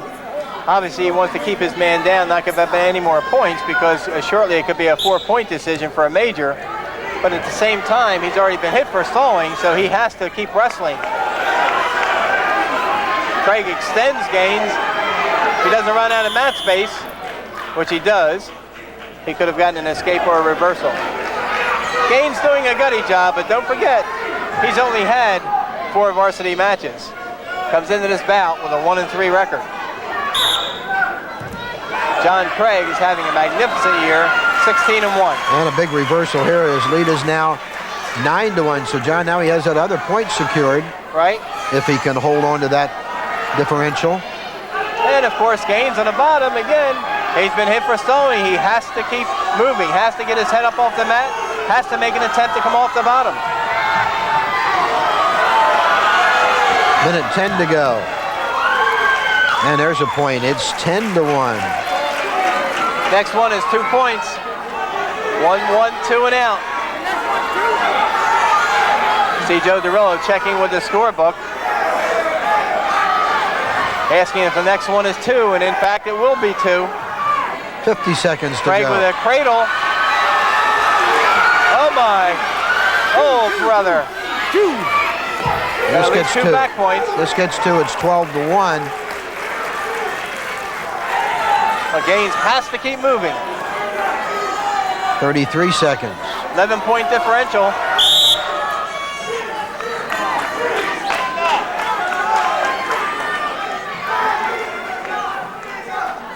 John Craig, 16-1 in the year. Totally in control of Richard Gaines. And Gaines kind of hesitating on the side of the mat there, contemplating what to do next, and you cannot hesitate, not with 2 stalling calls against you. 20 seconds. Got to keep moving. 10 seconds. And there's 2 more. 3 seconds to go. And a big win. Oh, that's going to be a tech fall, Bob. Tech fall. Great finish by John Craig to create the technical fall. And boy, the West Deptford fans are excited, and well, they should be, John. Tech fall, it's at 6 minutes even. 22-17 on the 5-point win by John Craig. And we got ourselves a match, ladies and gentlemen. Without a doubt. 160 pounds coming up. Well, we're going to have Brad Endrick in for West Deptford. 160 pounds. West Deptford Brad Endrick for Paulsboro, Jeremy Mendenhall. This is Jeremy Mendenhall for Paulsboro, Bob. Brad Endrick in for West Deptford. Endrick's had a great season, 13-2. Mendenhall under 500, so Endrick would be the favorite in this one, yes. Absolutely. Brad Endrick lost in the semifinals of the Yellow Jacket tournament on the first weekend of the season. He also lost to Bill Candy of Haddonfield, who's undefeated. He had the whizzer in, we're still neutral. Lost to him 3-1. Mendenhall, a junior, 5 wins and 8 losses on the year. Endrick weighed in at 152 pounds. Mendenhall weighed in at 158 pounds, so they're pretty equal weight-wise, but the advantage is to West Deptford. 22-17, Paulsboro's lead, which was once 22-6, now just 5 points. And of course, West Deptford looking for extra points at this weight class. They don't want 3. They'll take 4, 5, or 6, but I'm sure they don't want to settle for 3. Minute 6 to go, first period, no score.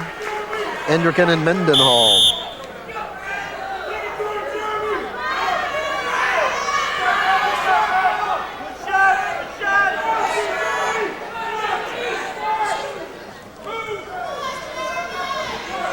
John, it could go right down to heavyweight again, just like last year. Oh, it certainly could, Bob. I think West Deptford's favored at 60. I think they're favored at 71.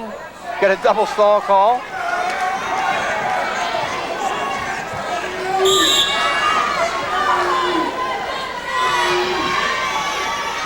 And of course, you very rarely see stalling called this late in the match. A lot of officials will start out very aggressively calling stalling early.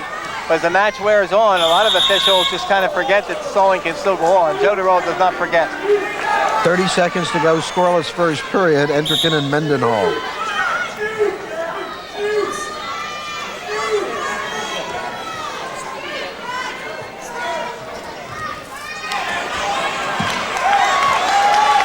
Nice job by Mendenhall of countering.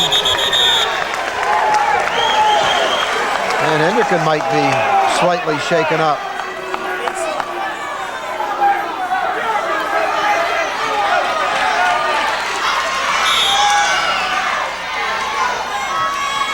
Ten seconds in the period.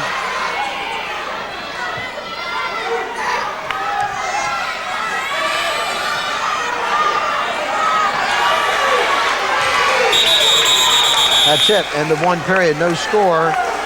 Brad Endricken, West Deptford. Jeremy Mendenhall, Paulsboro. Paulsboro leading 22-17. That way, face that way. Mendenhall's choice in that bout, and he deferred to the third period, so that puts Endricken on the bottom.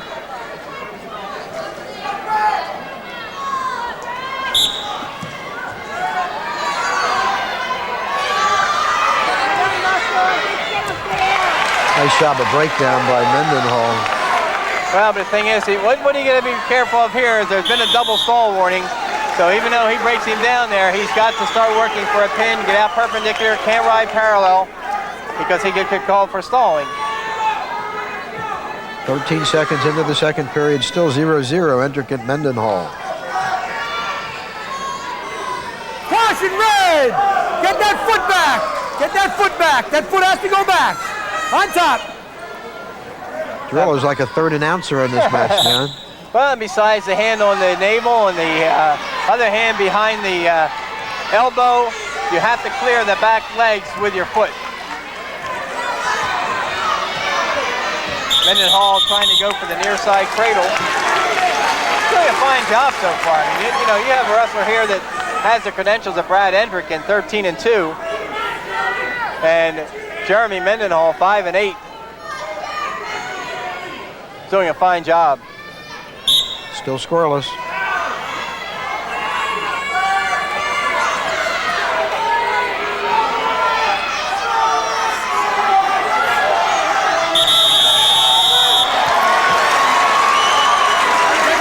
There's a point for West Deptford. 1-0 for Brad Endricken. Now listen to the conversation here. Attempt to take him. No, he's got to take him down. He's got to take him down. I see some officials, if the man on top is attempting to take the guy down, the guy is repelling him and battling him, don't let it go a little longer. Joe's from the school that you got 5 seconds. If you don't take him down or appear like you're trying to take him down, you're going to get hit. And Endricken is leading 1-0 because of the stall call. Now he gets an escape. Now 2-0 for Endricken on the neutral. 1:05 to go second period. Now a key spot in the match as Endricken is up by 2.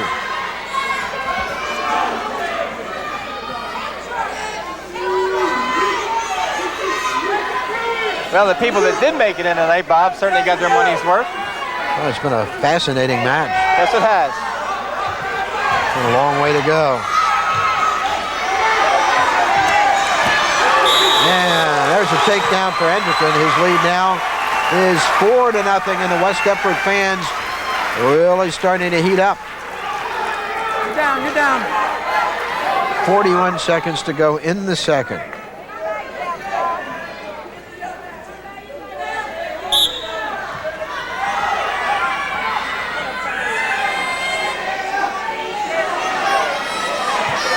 Endricken trying to get the cross-body ride in.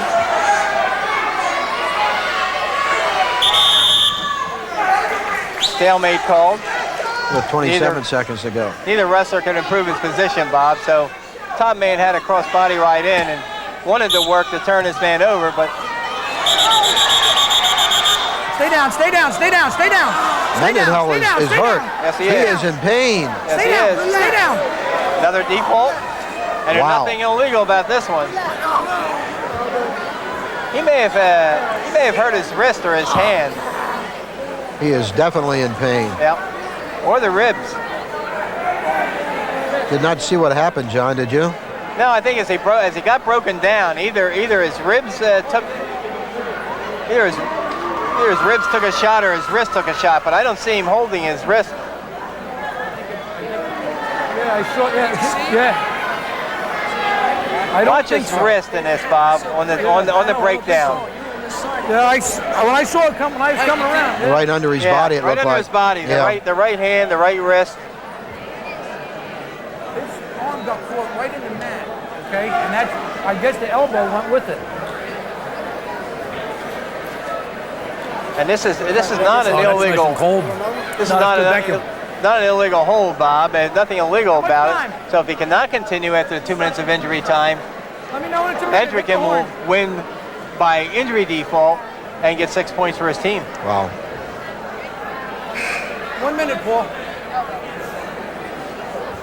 So they have 60 seconds to... He might have hit his crazy bone, Bob. I think he might be all right. It's going to be okay, John. Looked like it could have been serious. Yeah, at first I thought it was his wrist that turned under, but I think he came down on his elbow, and it's like hitting your crazy bone. He's still going. He still got it.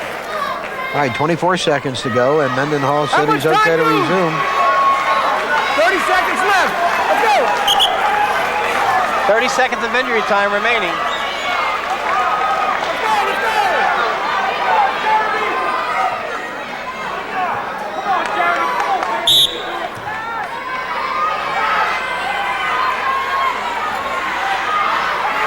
He's high. He's high. 15 seconds. Hendricken trying to maneuver Mendenhall into a pinning position. There's a count. 5 seconds. 2 seconds. And he gets the three-pointer. That's 7-0 lead for Brad Hendricken. Use that cross-body ride to pry him over. Calls for his choice and chooses neutral.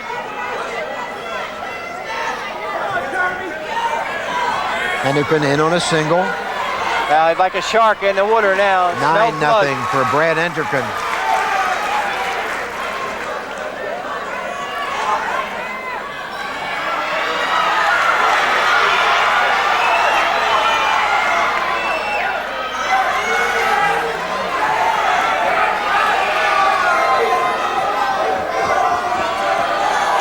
Hendricken with a cross-body right in Bob. He's trying to pry him over. I don't know if I wouldn't try to get a fresh start, although now he's starting to turn him. 1,003. More back Two points. count only. Here we go again. It's only a 2 count. 1,001. No, it's only a 2 count. It's only a 2 count. 2 count. 2 count. So I it's said 13, doesn't it, John? 11. 11-0. Got a 2-point near fall. He started his count. You can hear him tell Hendricken, as you see a stalemate call. He's telling Hendricken only had a 2 count because once the plane is broken, he has to start the count all over again. The same pinning combination is in there. 57 seconds to go. 11-0 lead for Brad Hendricken. Flat. Gotta be flat. Top.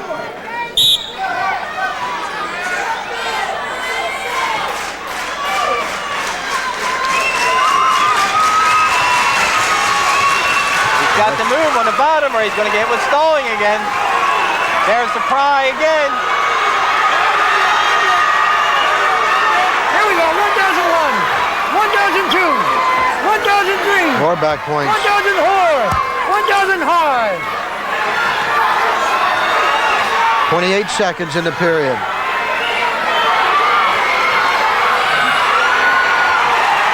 Oh my! Oh brother! He could have him. 19 got it. 18 seconds to go. And Brad Hendricken pins Jeremy Mendenhall. And West Deptford leads 23-22.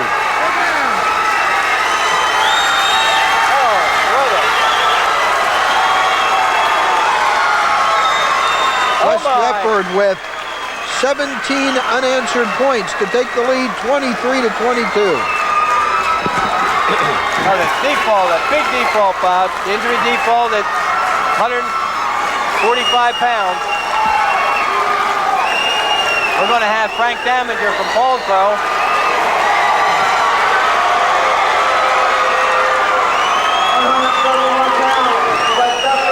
This will be Brian Campbell.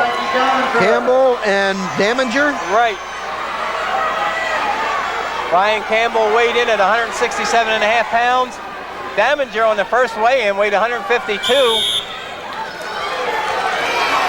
Damager 14 He weighed and 149 the first time he weighed in, but you got a half an hour to weigh in.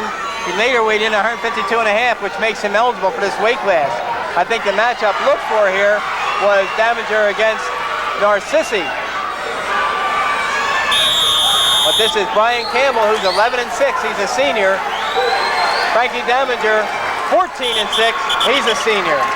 We're at 171 pounds. What a match. West Deptford 23, Paulsboro 22. 4 matches to go. 3 more after this weight class. There's no injury time here because of bleeding.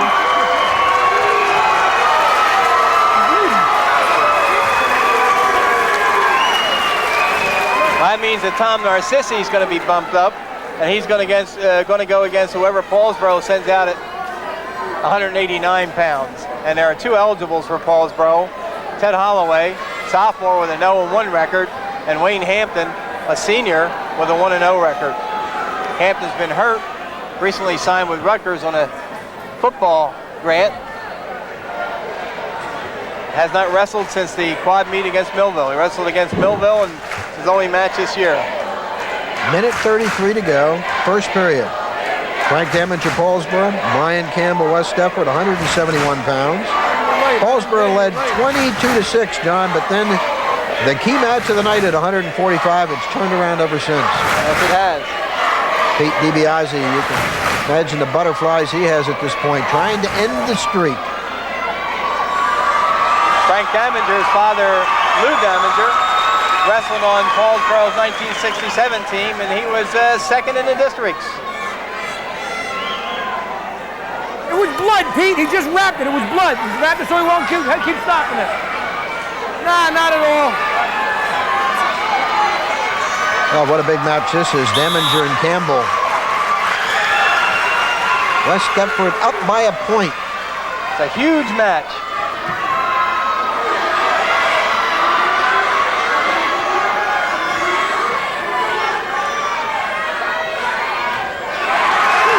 Oh, great move by Campbell for the takedown, leads it 2-0. Nice spin behind. Minute 9 to go in the first, and Brian Campbell has the jump on Daminger.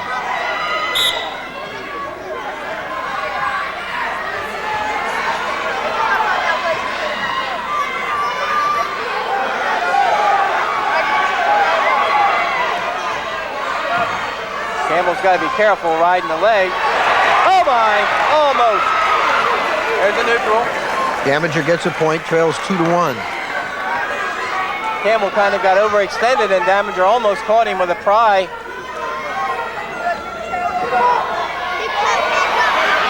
Daminger in on a single. And might see a stalemate here. Yeah. 25 seconds in the period. There it is. 2-1 lead, Campbell over Daminger with 21 seconds to go in the first. See that tape, man? Decision vote. Joe talking to you, John.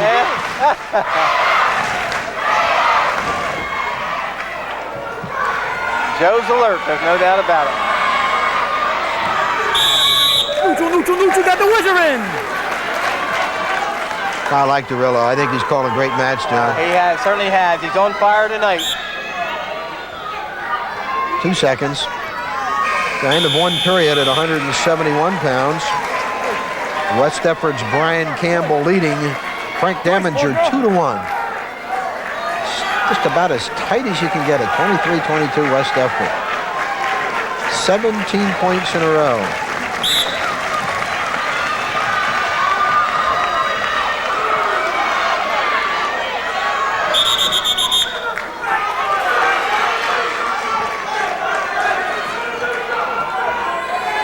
Well, Paulsboro has dominated the lower weights, winning 5 out of 7 bouts, but they have not won a bout since the halfway point.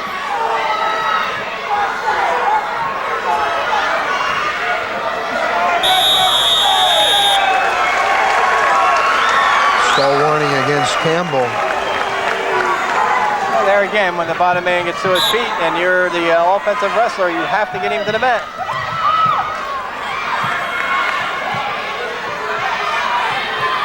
Campbell is high. Oh my!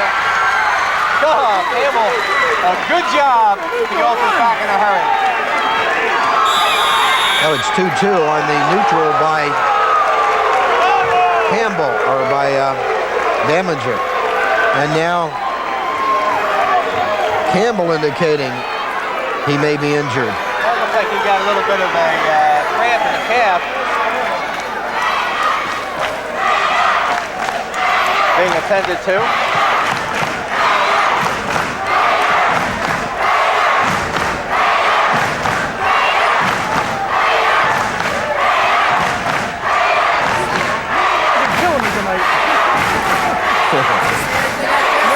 Oh yeah, I've seen him before, yeah.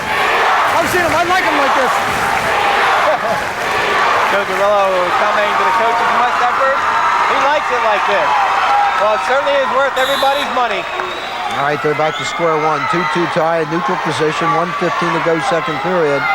And a very pivotal match at 171. Well, I don't think there's any doubt, Bob. I think Paulsboro has to win here, and they have to, they have to win one of the next two, I think. But a big takedown for Brian Campbell, his lead 4-2. Damager got a little high that time, tried the headlock, and Campbell slipped it. He got the two.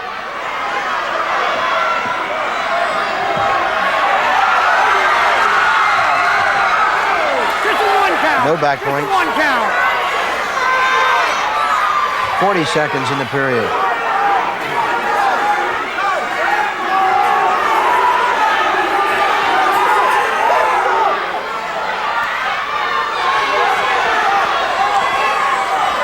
Campbell with the cross-body right in. 20 seconds in the period. Got a stalemate. And 17 seconds to go as Brian Campbell with the takedown here in the second period, leading 4-2 over Frank Damager. Thanks to a takedown in the first period and the second period.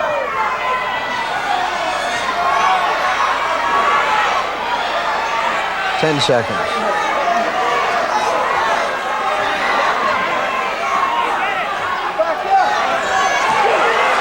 Got to free the leg. Got to free the leg. He gets one for a neutral. That could be it. Pete DiBiase's off his chair. He's upset. 4-3. He didn't like that call. That's a big point for Frank Damager. Gets it to within 1 point. I've seen that call go where there is no score given. Top position to Frank Damager.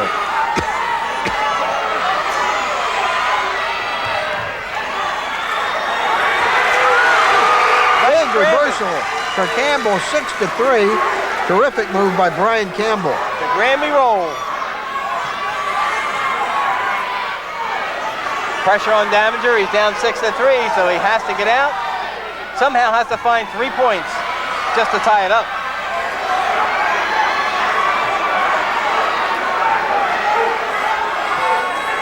Campbell keeping his control. Minute 23 to go. That's a figure 4 in the body, and I think that, I thought it was a figure 4 in the body. On the leg. All right, it was on the leg. Had it been on the body, would have been an illegal hold, the figure 4 in the body. But had it on the leg, so stalemate was called. Minute 10 to go. 6-3 lead for Brian Campbell, trying to extend West Deptford's lead.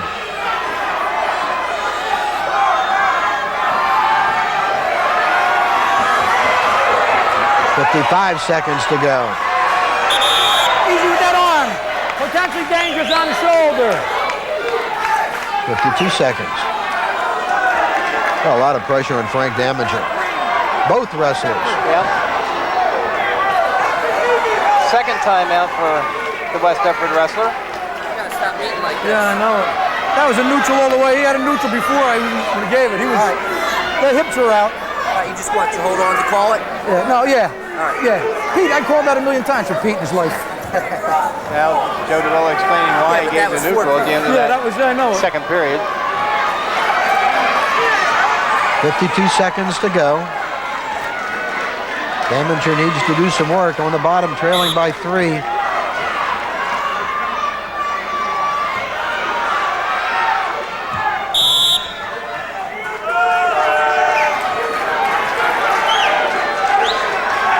Abington needs a big three-point explosion somewhere here, Bob. An escape and right back in for a takedown or reversal on back points. Campbell doing a great job of riding him. Everything Dameter's thrown at him, he's countered. 35 seconds to go. West Deptford up by a point. Campbell trying to make it at least 4.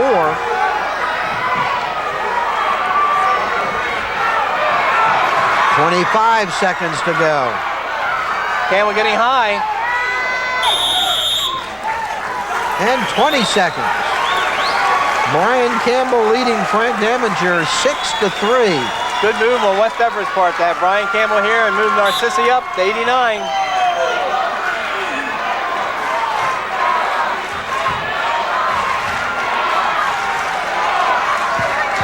10 seconds. Brian Campbell of West Deptford. 2 seconds, and that'll do it. So a big win for Brian Campbell as West Deptford extends its lead to 26-22. And that's 20 straight points for the Eagles. A lot more excitement to come. Don't go away. We'll be right back. 189 pounds, and Wayne Hampton, who's been injured and has only had one match, comes out for West Deptford against Tom Narcissi. Tom Narcissi, a senior, the fraternal twin brother of Tim Narcissi. 14-5 this year. His losses twice in the Yellow Jacket tournament where he finished 5th. He lost to Collingswood 7-4. He lost to Joe Harry of Kingsway 11-6. And he was disqualified against Camden Catholic, lost by disqualification. Tries for a headlock takedown. Hampton, as we mentioned earlier, only one bout before tonight, a win against Millville. Hampton coming off an extraordinary football season, all South Jersey performer, terrific athlete. He was all South Jersey offense, Bob, and he was all state defense. Minute to go first period, no score, Hampton and Narcissi. Mix it up!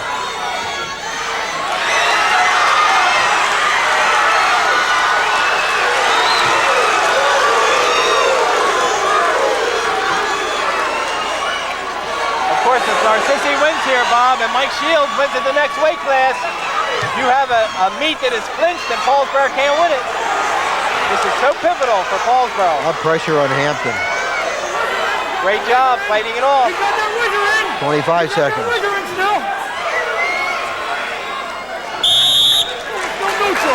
Still neutral.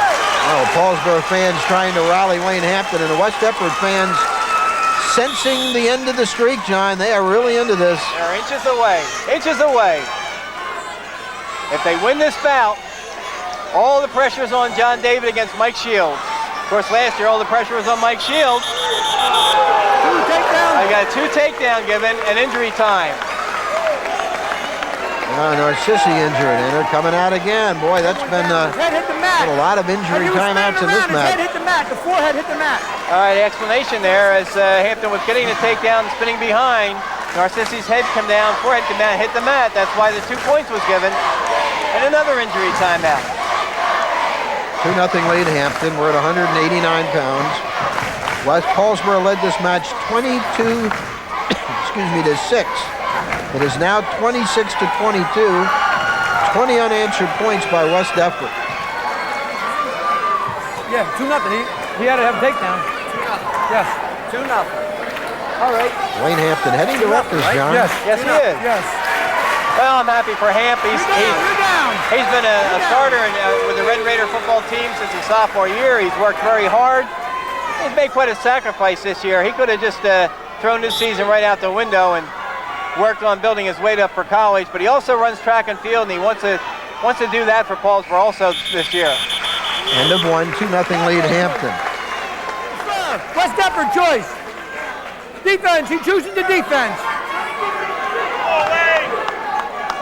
Big match for Paulsboro. Put your knees behind the line, your hands in front of the line. Put your knees behind the line, your hands in front of the line. Up top.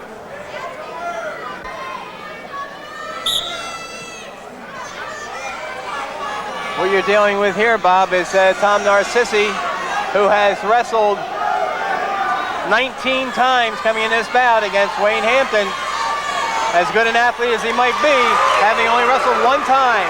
And a reversal by Narcissi makes it a 2-2 match. And he's got the legs in.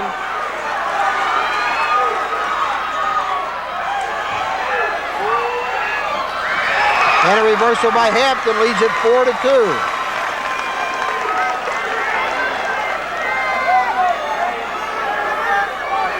.120 to go, second period. A must win for Paulsboro. A must-win situation, without a doubt. Without a doubt.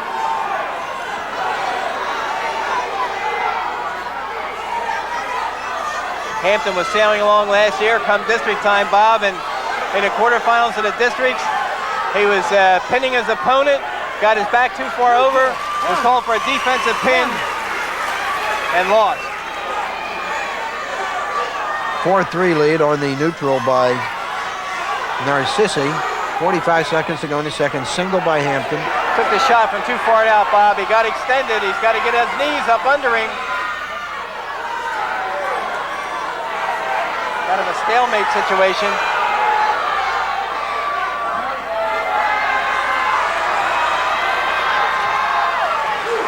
And a reversal by Narcissi. He leads it 5-4. 20 seconds to go in the period. He got the takedown there because Hampton had his leg, and normally you don't see it go that long. A lot of times it's called a stalemate. He's got a neutral here. 3 seconds in the period. Trying to get behind reversal. He got Doesn't one. get it. He just gets one. It's 5-5 heading into the third. Can't get it any closer than this. Choice, Paulsboro, let's go! Let's go! Defense! Defense, let's go! Let's go!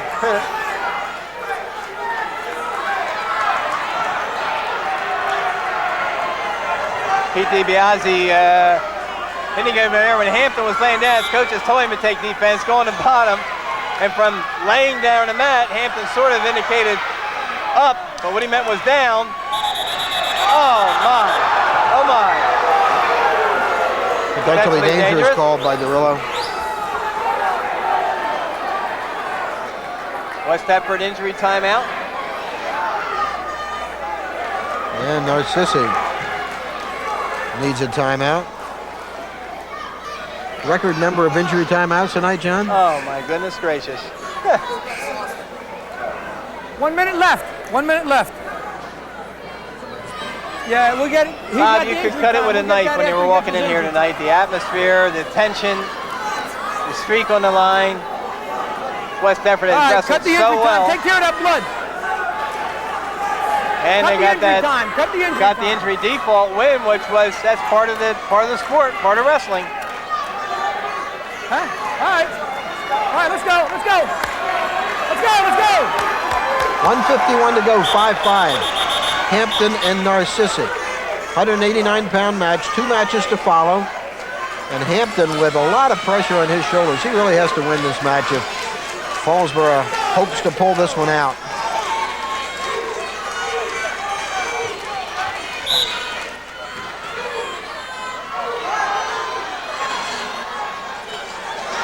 Narcissi got the legs in, and he can pry him from there. Hampton's got to be careful not to expose his own back.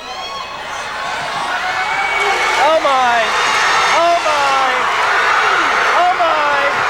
Oh boy, would this be something if Narcissi can put Hampton away. Hampton fighting, battling. At least 3 points for Narcissi. Hampton fighting off his back. 3-point near fall, and it makes it 8-5 Narcissi with 1:15 to go. He's got back points coming again. 3, 4, 2 count. Just not enough wrestling for Hampton this year, Bob. 2 more points. 10-5 Narcissi with a minute to go. Potentially dangerous on that arm. Get off his head. Injury time, Red. And now Hampton wants an injury timeout. Well, listen to the West Deptford fans. Well, Bob, just a regular decision here makes it a 7-point lead. And that would bring it down to 2 bouts to go. So if West Deptford were to win at 2:15, the meet is clinched, regardless of what Ruffin were to do at heavyweight. Pete DiBiasio motioning to the crowd, John. He wants to get the crowd into this for West Deptford, and they're in it. Yes, they are. Hampton has had a knee injury this year, Bob. Fact is, he is scheduled for arthroscopic surgery. I don't know when. I thought it would be before now. But he's putting on a gutty performance out there. But it shows, as good an athlete as he is, when the other wrestler has been on the mat 19 times before this bout. Big difference. Hampton is tired, too. He's tired. He's not in good wrestling shape. Let's go, Paulsboro. He's hurting. Courageous performance. 58 seconds to go. 10-5 lead, Narcissi over Hampton. Come on, you're down. West Deptford 26, Paulsboro 22.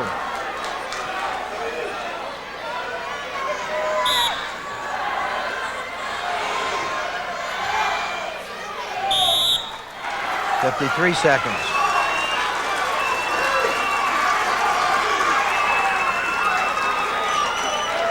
I imagine Linda Narcissi, Tommy's mother, the mother of the fraternal twins, must be having tons of butterflies right now. Stolen red! Stolen red! Get up there!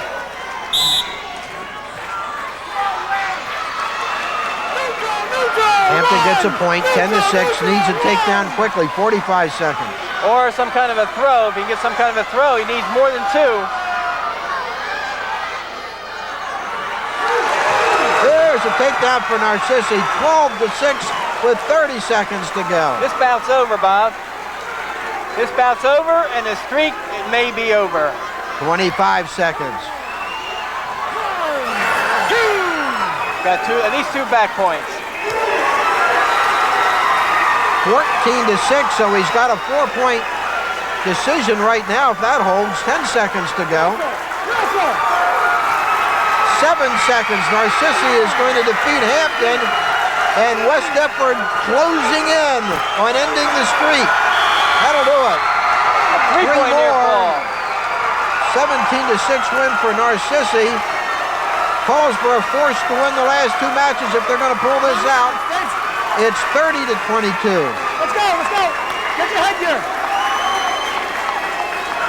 That's 5 in a row. A commanding 30-22 lead. One more win, and the streak is history. One more win by West Deptford, the streak is history. Paulsboro down by 8 points. 2 matches to go.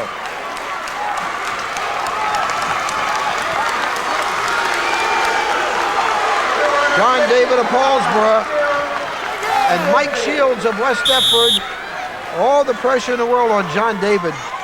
But Bob, he has to at least win in order for Paulsboro to win this meet. Mikey Shields wins, West Deptford wins.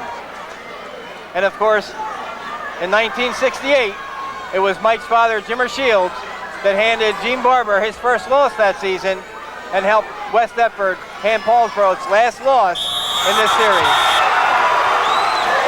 Still neutral. David 16-3, Shields 15-3. Mike Shields, a junior, lost twice in the Yellow Jacket tournament where he placed 5th, and then he lost 13-4 to Sean Laughlin of Lower Cape May. Paulsboro, watch your head on the whistle. John David lost to Eugene Klein of Somerville 2-2 on a tiebreaker. He lost to Eric Leonard of Great Bridge 4-2, and he lost to Joe Howell of Delran 5-4.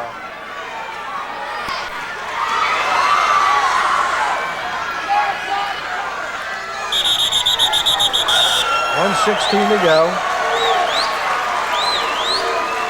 First period, no score. John David, Bob, one of the most courageous wrestlers I've watched this year.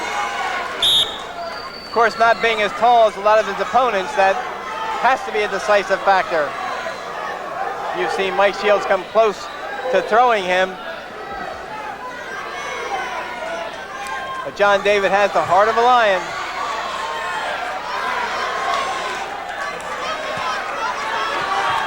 $55 seconds to go in the period.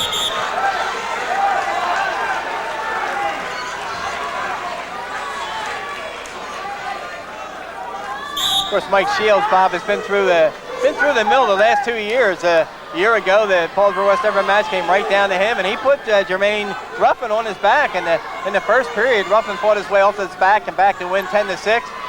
He was on the line in the Group 2 playoffs against Pinelands when somebody lost count of the technical points, the penalty points. He ended up losing by disqualification on the penalty point chart. And of course, this year against Mike Borzio in the Kingsway West Deptford match, all the pressure on Shields. He beat Matt Borzio. See a double stall call. Beat Matt Borzio, and that, of course, is how West Deptford was enabled them to win that dual meet. No score, 15 seconds to go in the period. David and Shields. Must-win situation for Paulsboro and John David.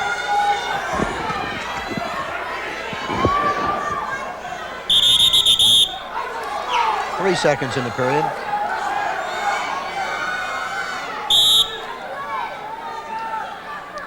End of one, no score, David and Shields. John David has to win, then Jermaine Ruffin has to win for Paulsboro if they can pull it out, and they need more than 2 threes. They need major decisions or more. All right. If John David were to win this match by regular decision, that's still 30-25, a 5-point difference going into the last bout.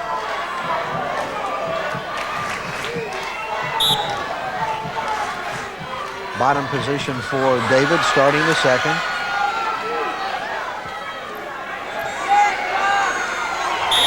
Gets a point, so Paulsboro's John David with the first point of the match, leading Mike Shields 1-0.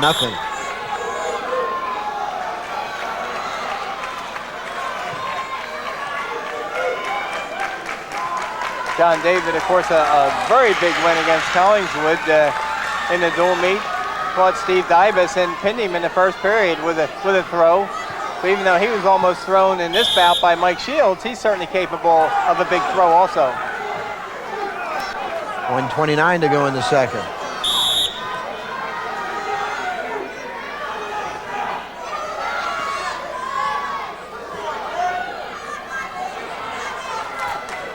Well, we've seen juggling in this match. We've seen a real chess match. Most of the moves have paid off for West Deptford.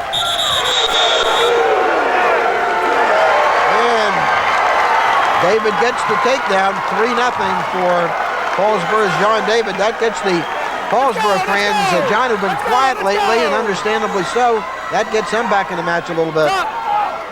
Well, the ruling there that felt that John David had possession when they hit, and his toes were in bounds.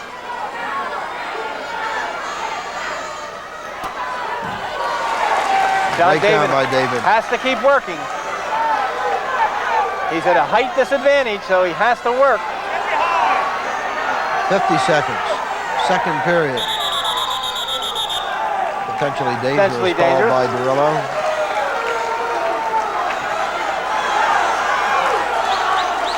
Well, you have about 10 coaches on the Paulsboro side. Paul Marina demonstrating on Dean Duke, what you'd like to see. Nicky Marina chewing his nails. Tyrone Hamilton jumping up and down. Jimmy Pandolfo up from behind his video camera offering advice. 40 seconds in the period. He's got to come off that leg or he's going to get hit with stalling. And they've already had a double stall call. There's an escape. Point for Shields, 3-1 lead for David.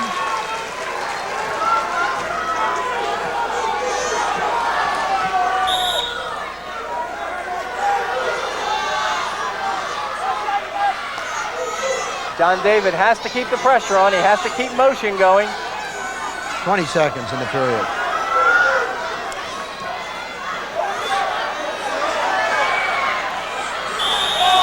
12 seconds. John David is a little bit stronger than what he looks, Bob. Did a nice job as a... That's 4-1 now for David. With 10 seconds to go in the period. Well, and you saw there a perfect example of the official wants action. And if there's no action, you have stalling. End of two. John David of Paulsboro leading Mike Shields of West Deptford 4-1. Let's go! David must win if Paulsboro has any chance at all to pull this out at heavyweight. He has to win, and then Jermaine Ruffin would have to get a pin against an unbeaten wrestler who's won every match this year by fall. A lot of pressure on John David, a lot of pressure on Mikey Shields. Cradle near side, but that height disadvantage, Bob, it betrays John David.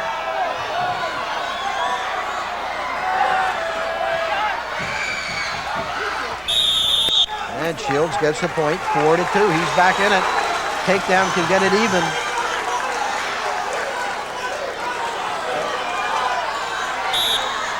Mike Shields has been hit with a stalling point. John David's been hit with a stalling call. They have to wrestle. Minute 27. Boy, what an interesting District 29 tournament's going to be with Matt Borzio, Mikey Shields, and John David in that weight class. Minute 20 to go.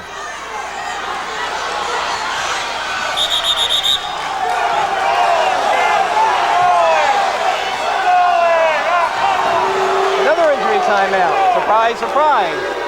Wow, I have never seen so many injury timeouts, John. Well, you know, you go to the Nationals and Division I wrestling, Bob, and you see it constantly. Of course, there's so many studs on Division I. They're so equally balanced, and they really bang each other out there. And more and more each year, we've seen a lot of injury timeouts in the district and regional tournaments. I must be watching those college tapes. Minute 14 to go, third period.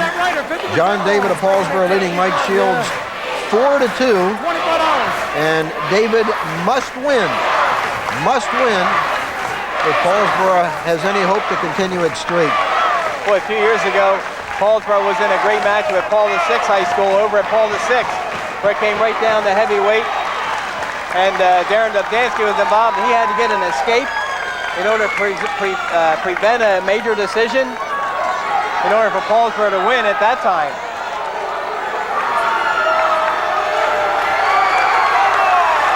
John David getting the Paulsboro fans in it. Well, he's excited. He's excited. He has to stay mentally under control out there.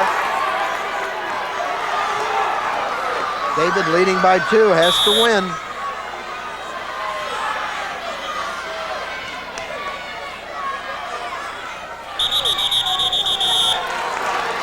Minute 6. John David, another key member of that Paulsboro High School football team this year, and they had 2 great battles with West Deptford the last 2 years. 55 seconds.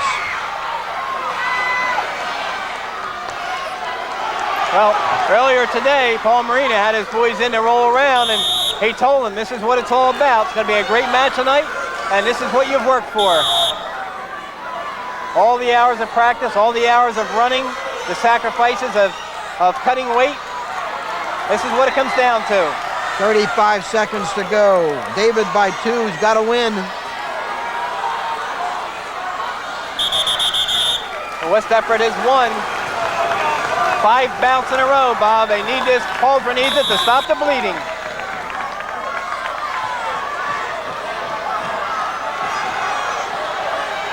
$20 seconds.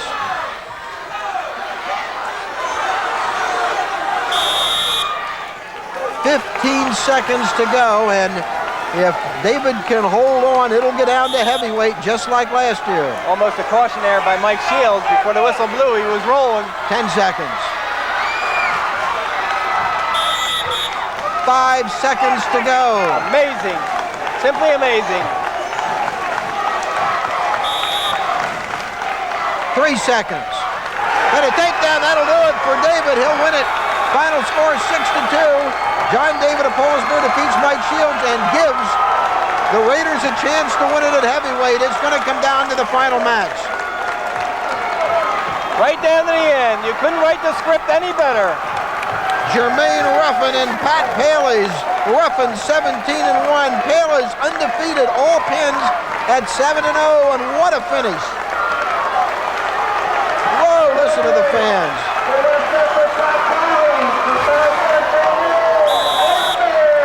Jermaine Ruffin hasn't lost since opening day.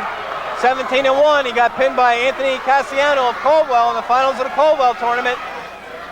Pat Pallies, of course, 7-0, all pins. Father is Jeff Pallies, who wrestled for Washington Township High School. In fact, as Andy Ty of West Deptford beat Jeff Pallies of Washington Township in 1970 in the Region 4 Finals. 1:28 to go, first period, no score, and of course Ruffin has to win by a pin to give Paulsboro the win. He gets a takedown. Ruffin leads Palis 2-0. Pallies weighed in at 246 pounds. Ruffin weighed in at 265 pounds. Lets him go, 2-1. Minute 5 to go, first period. What a great match. What a great match. A lot of pressure on a youngster like Pat Pallies, who didn't wrestle the first half of this year, coming off an injury. Didn't wrestle last year. Takedown for Ruffin. He leads it 4-1. 50 seconds to go. Of course, the scenario in this weight class, if Ruffin gets a tech fall, the meet ends up in a tie. Yeah. And you have co-champions in the Colonial Conference, and the streak would still be intact. 44 seconds to go, first period. Came right down to Ruffin last year. He beat Mike Shields. Paulsboro won to continue the streak. 4-2, he lets him go again.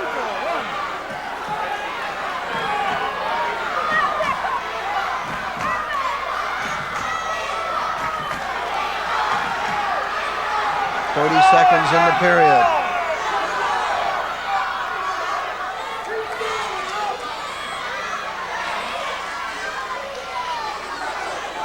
No takedown yet because the hand is there. Now the hand goes.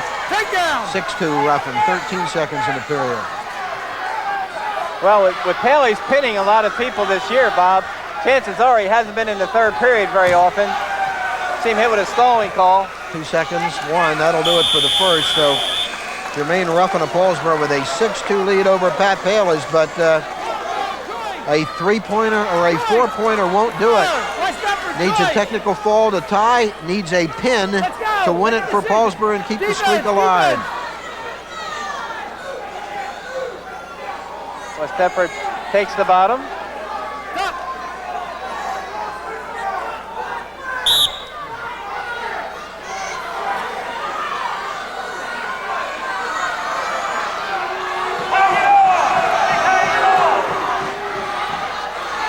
This ends up tied, Bob. It stays a tie.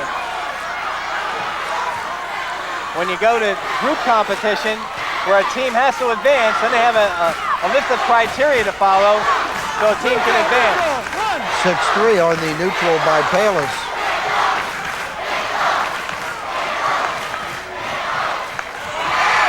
A big takedown by Ruffin leads it 8-3.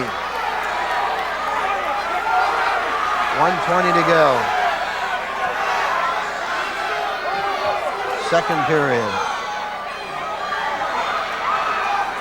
8-4. That's going to be a strategy.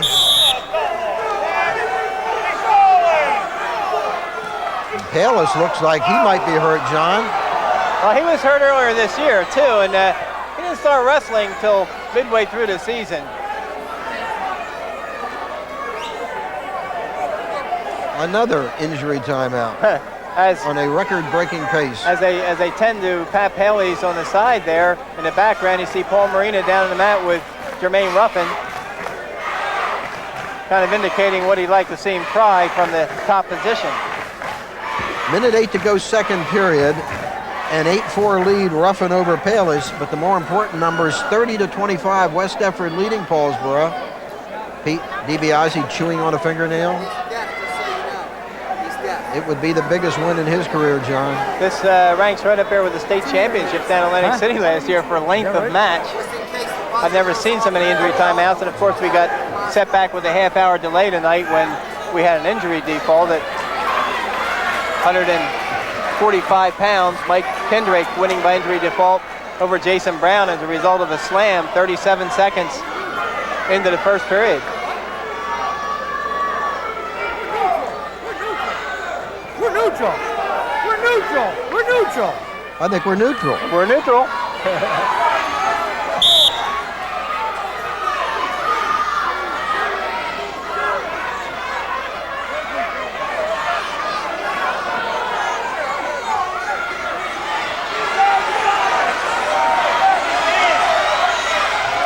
Another takedown for Ruffin. It's now 10-4 with 49 seconds to go in the second. Pat Paley's, of course, the son of Jeff Paley's, who wrestled at Washington Township and Glasper State, and his uncle is King Kong Bundy. That King Kong Bundy.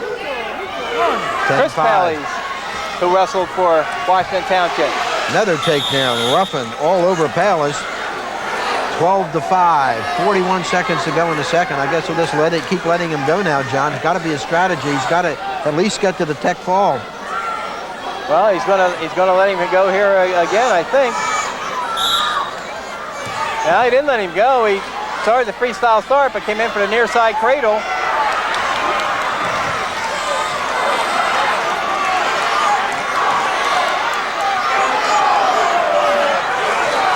(12-6).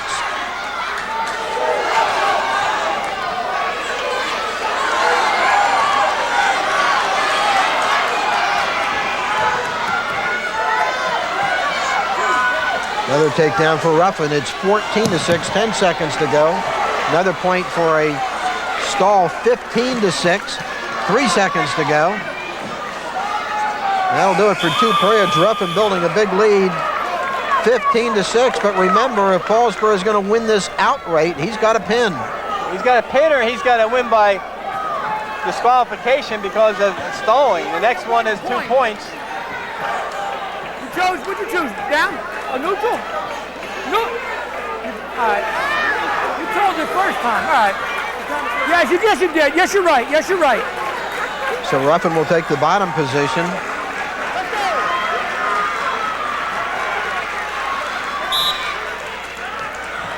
He's out quickly.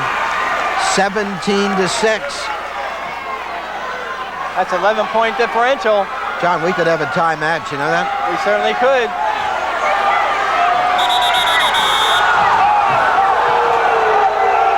Oh, boy. That's the second injury timeout. The second injury timeout for Pat Paley's.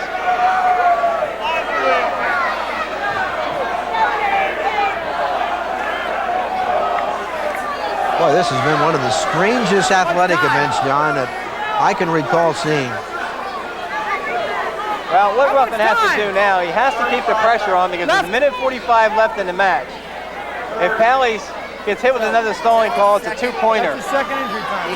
That would make I believe that was the second one, yeah. That would make it In a minute. 13-point differential if it happens right away. And you got to be careful of the technical fall at that point because technical fall simply is 5 points for Paulsboro. And that would leave you with a tie match. 5, 4, 3, 2, 1. Let's go!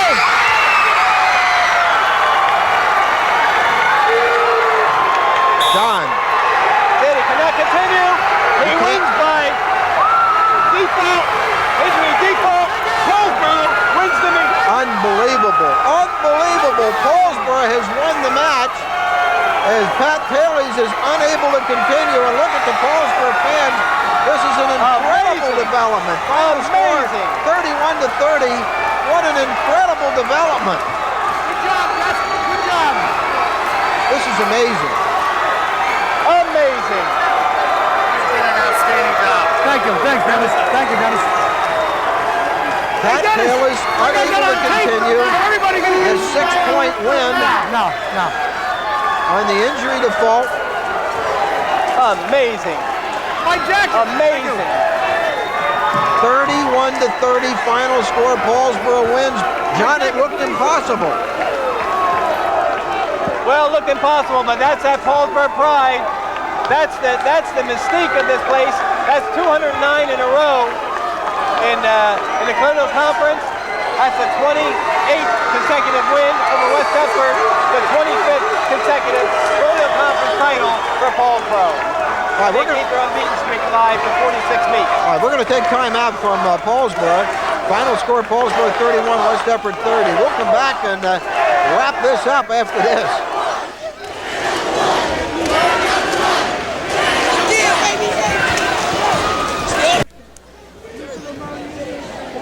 Bob Shryock, match side with Paul Marine, the Paulsboro wrestling coach. A very emotional Paul Marine. Never seen you like this, Paul. This is an unbelievable night. I can't believe it. They wrestled their hearts out. I mean, every kid that stepped on that mat wrestled their hearts out tonight. Even in the losing causes, we had some kids that were mismatched, but they showed so much class and pride. And at the end with Pickle, he deserved every bit of that. John David with a great deal of pressure at 2:15. He came through for you, Paul. They worked so hard, these guys. I tell you, they worked so hard. And this week, especially with a lot of pressure on us, we go on the mat with a lot of people wanting to see us lose because we're always, we're always the favorites. And I just think that we felt like everybody was against us, but these kids just sucked it up, put the pressure behind us, and then being behind like we did, and a misfortunate with a slam, our kids sucked it up again. I take my hat one of the most to them. unusual matches I think I've ever seen. I know, it was. I tell you, I can't explain it. It's just a whole lot of pressure. This ranks high for you, doesn't it, Paul? We can tell. Yeah, definitely the finest win ever because it looked like you were out of it, yeah, Paul. everybody did. Yeah. And John David, what a heart, beats one of the better kids. And that says it all there. I'm really proud of Frankie Damager, Jeremy Mendenhall staying out there hurt, wrestling was behind off.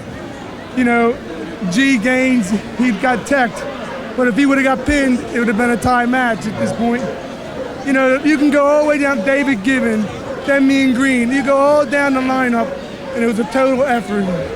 Paul, congratulations. Okay, thanks, Paul. Thank you. Okay, let's get John Jeremy. David too. Okay, Jeremy Ruffin in here. Jerry, congratulations. All the pressure in the world on your shoulders, you came through.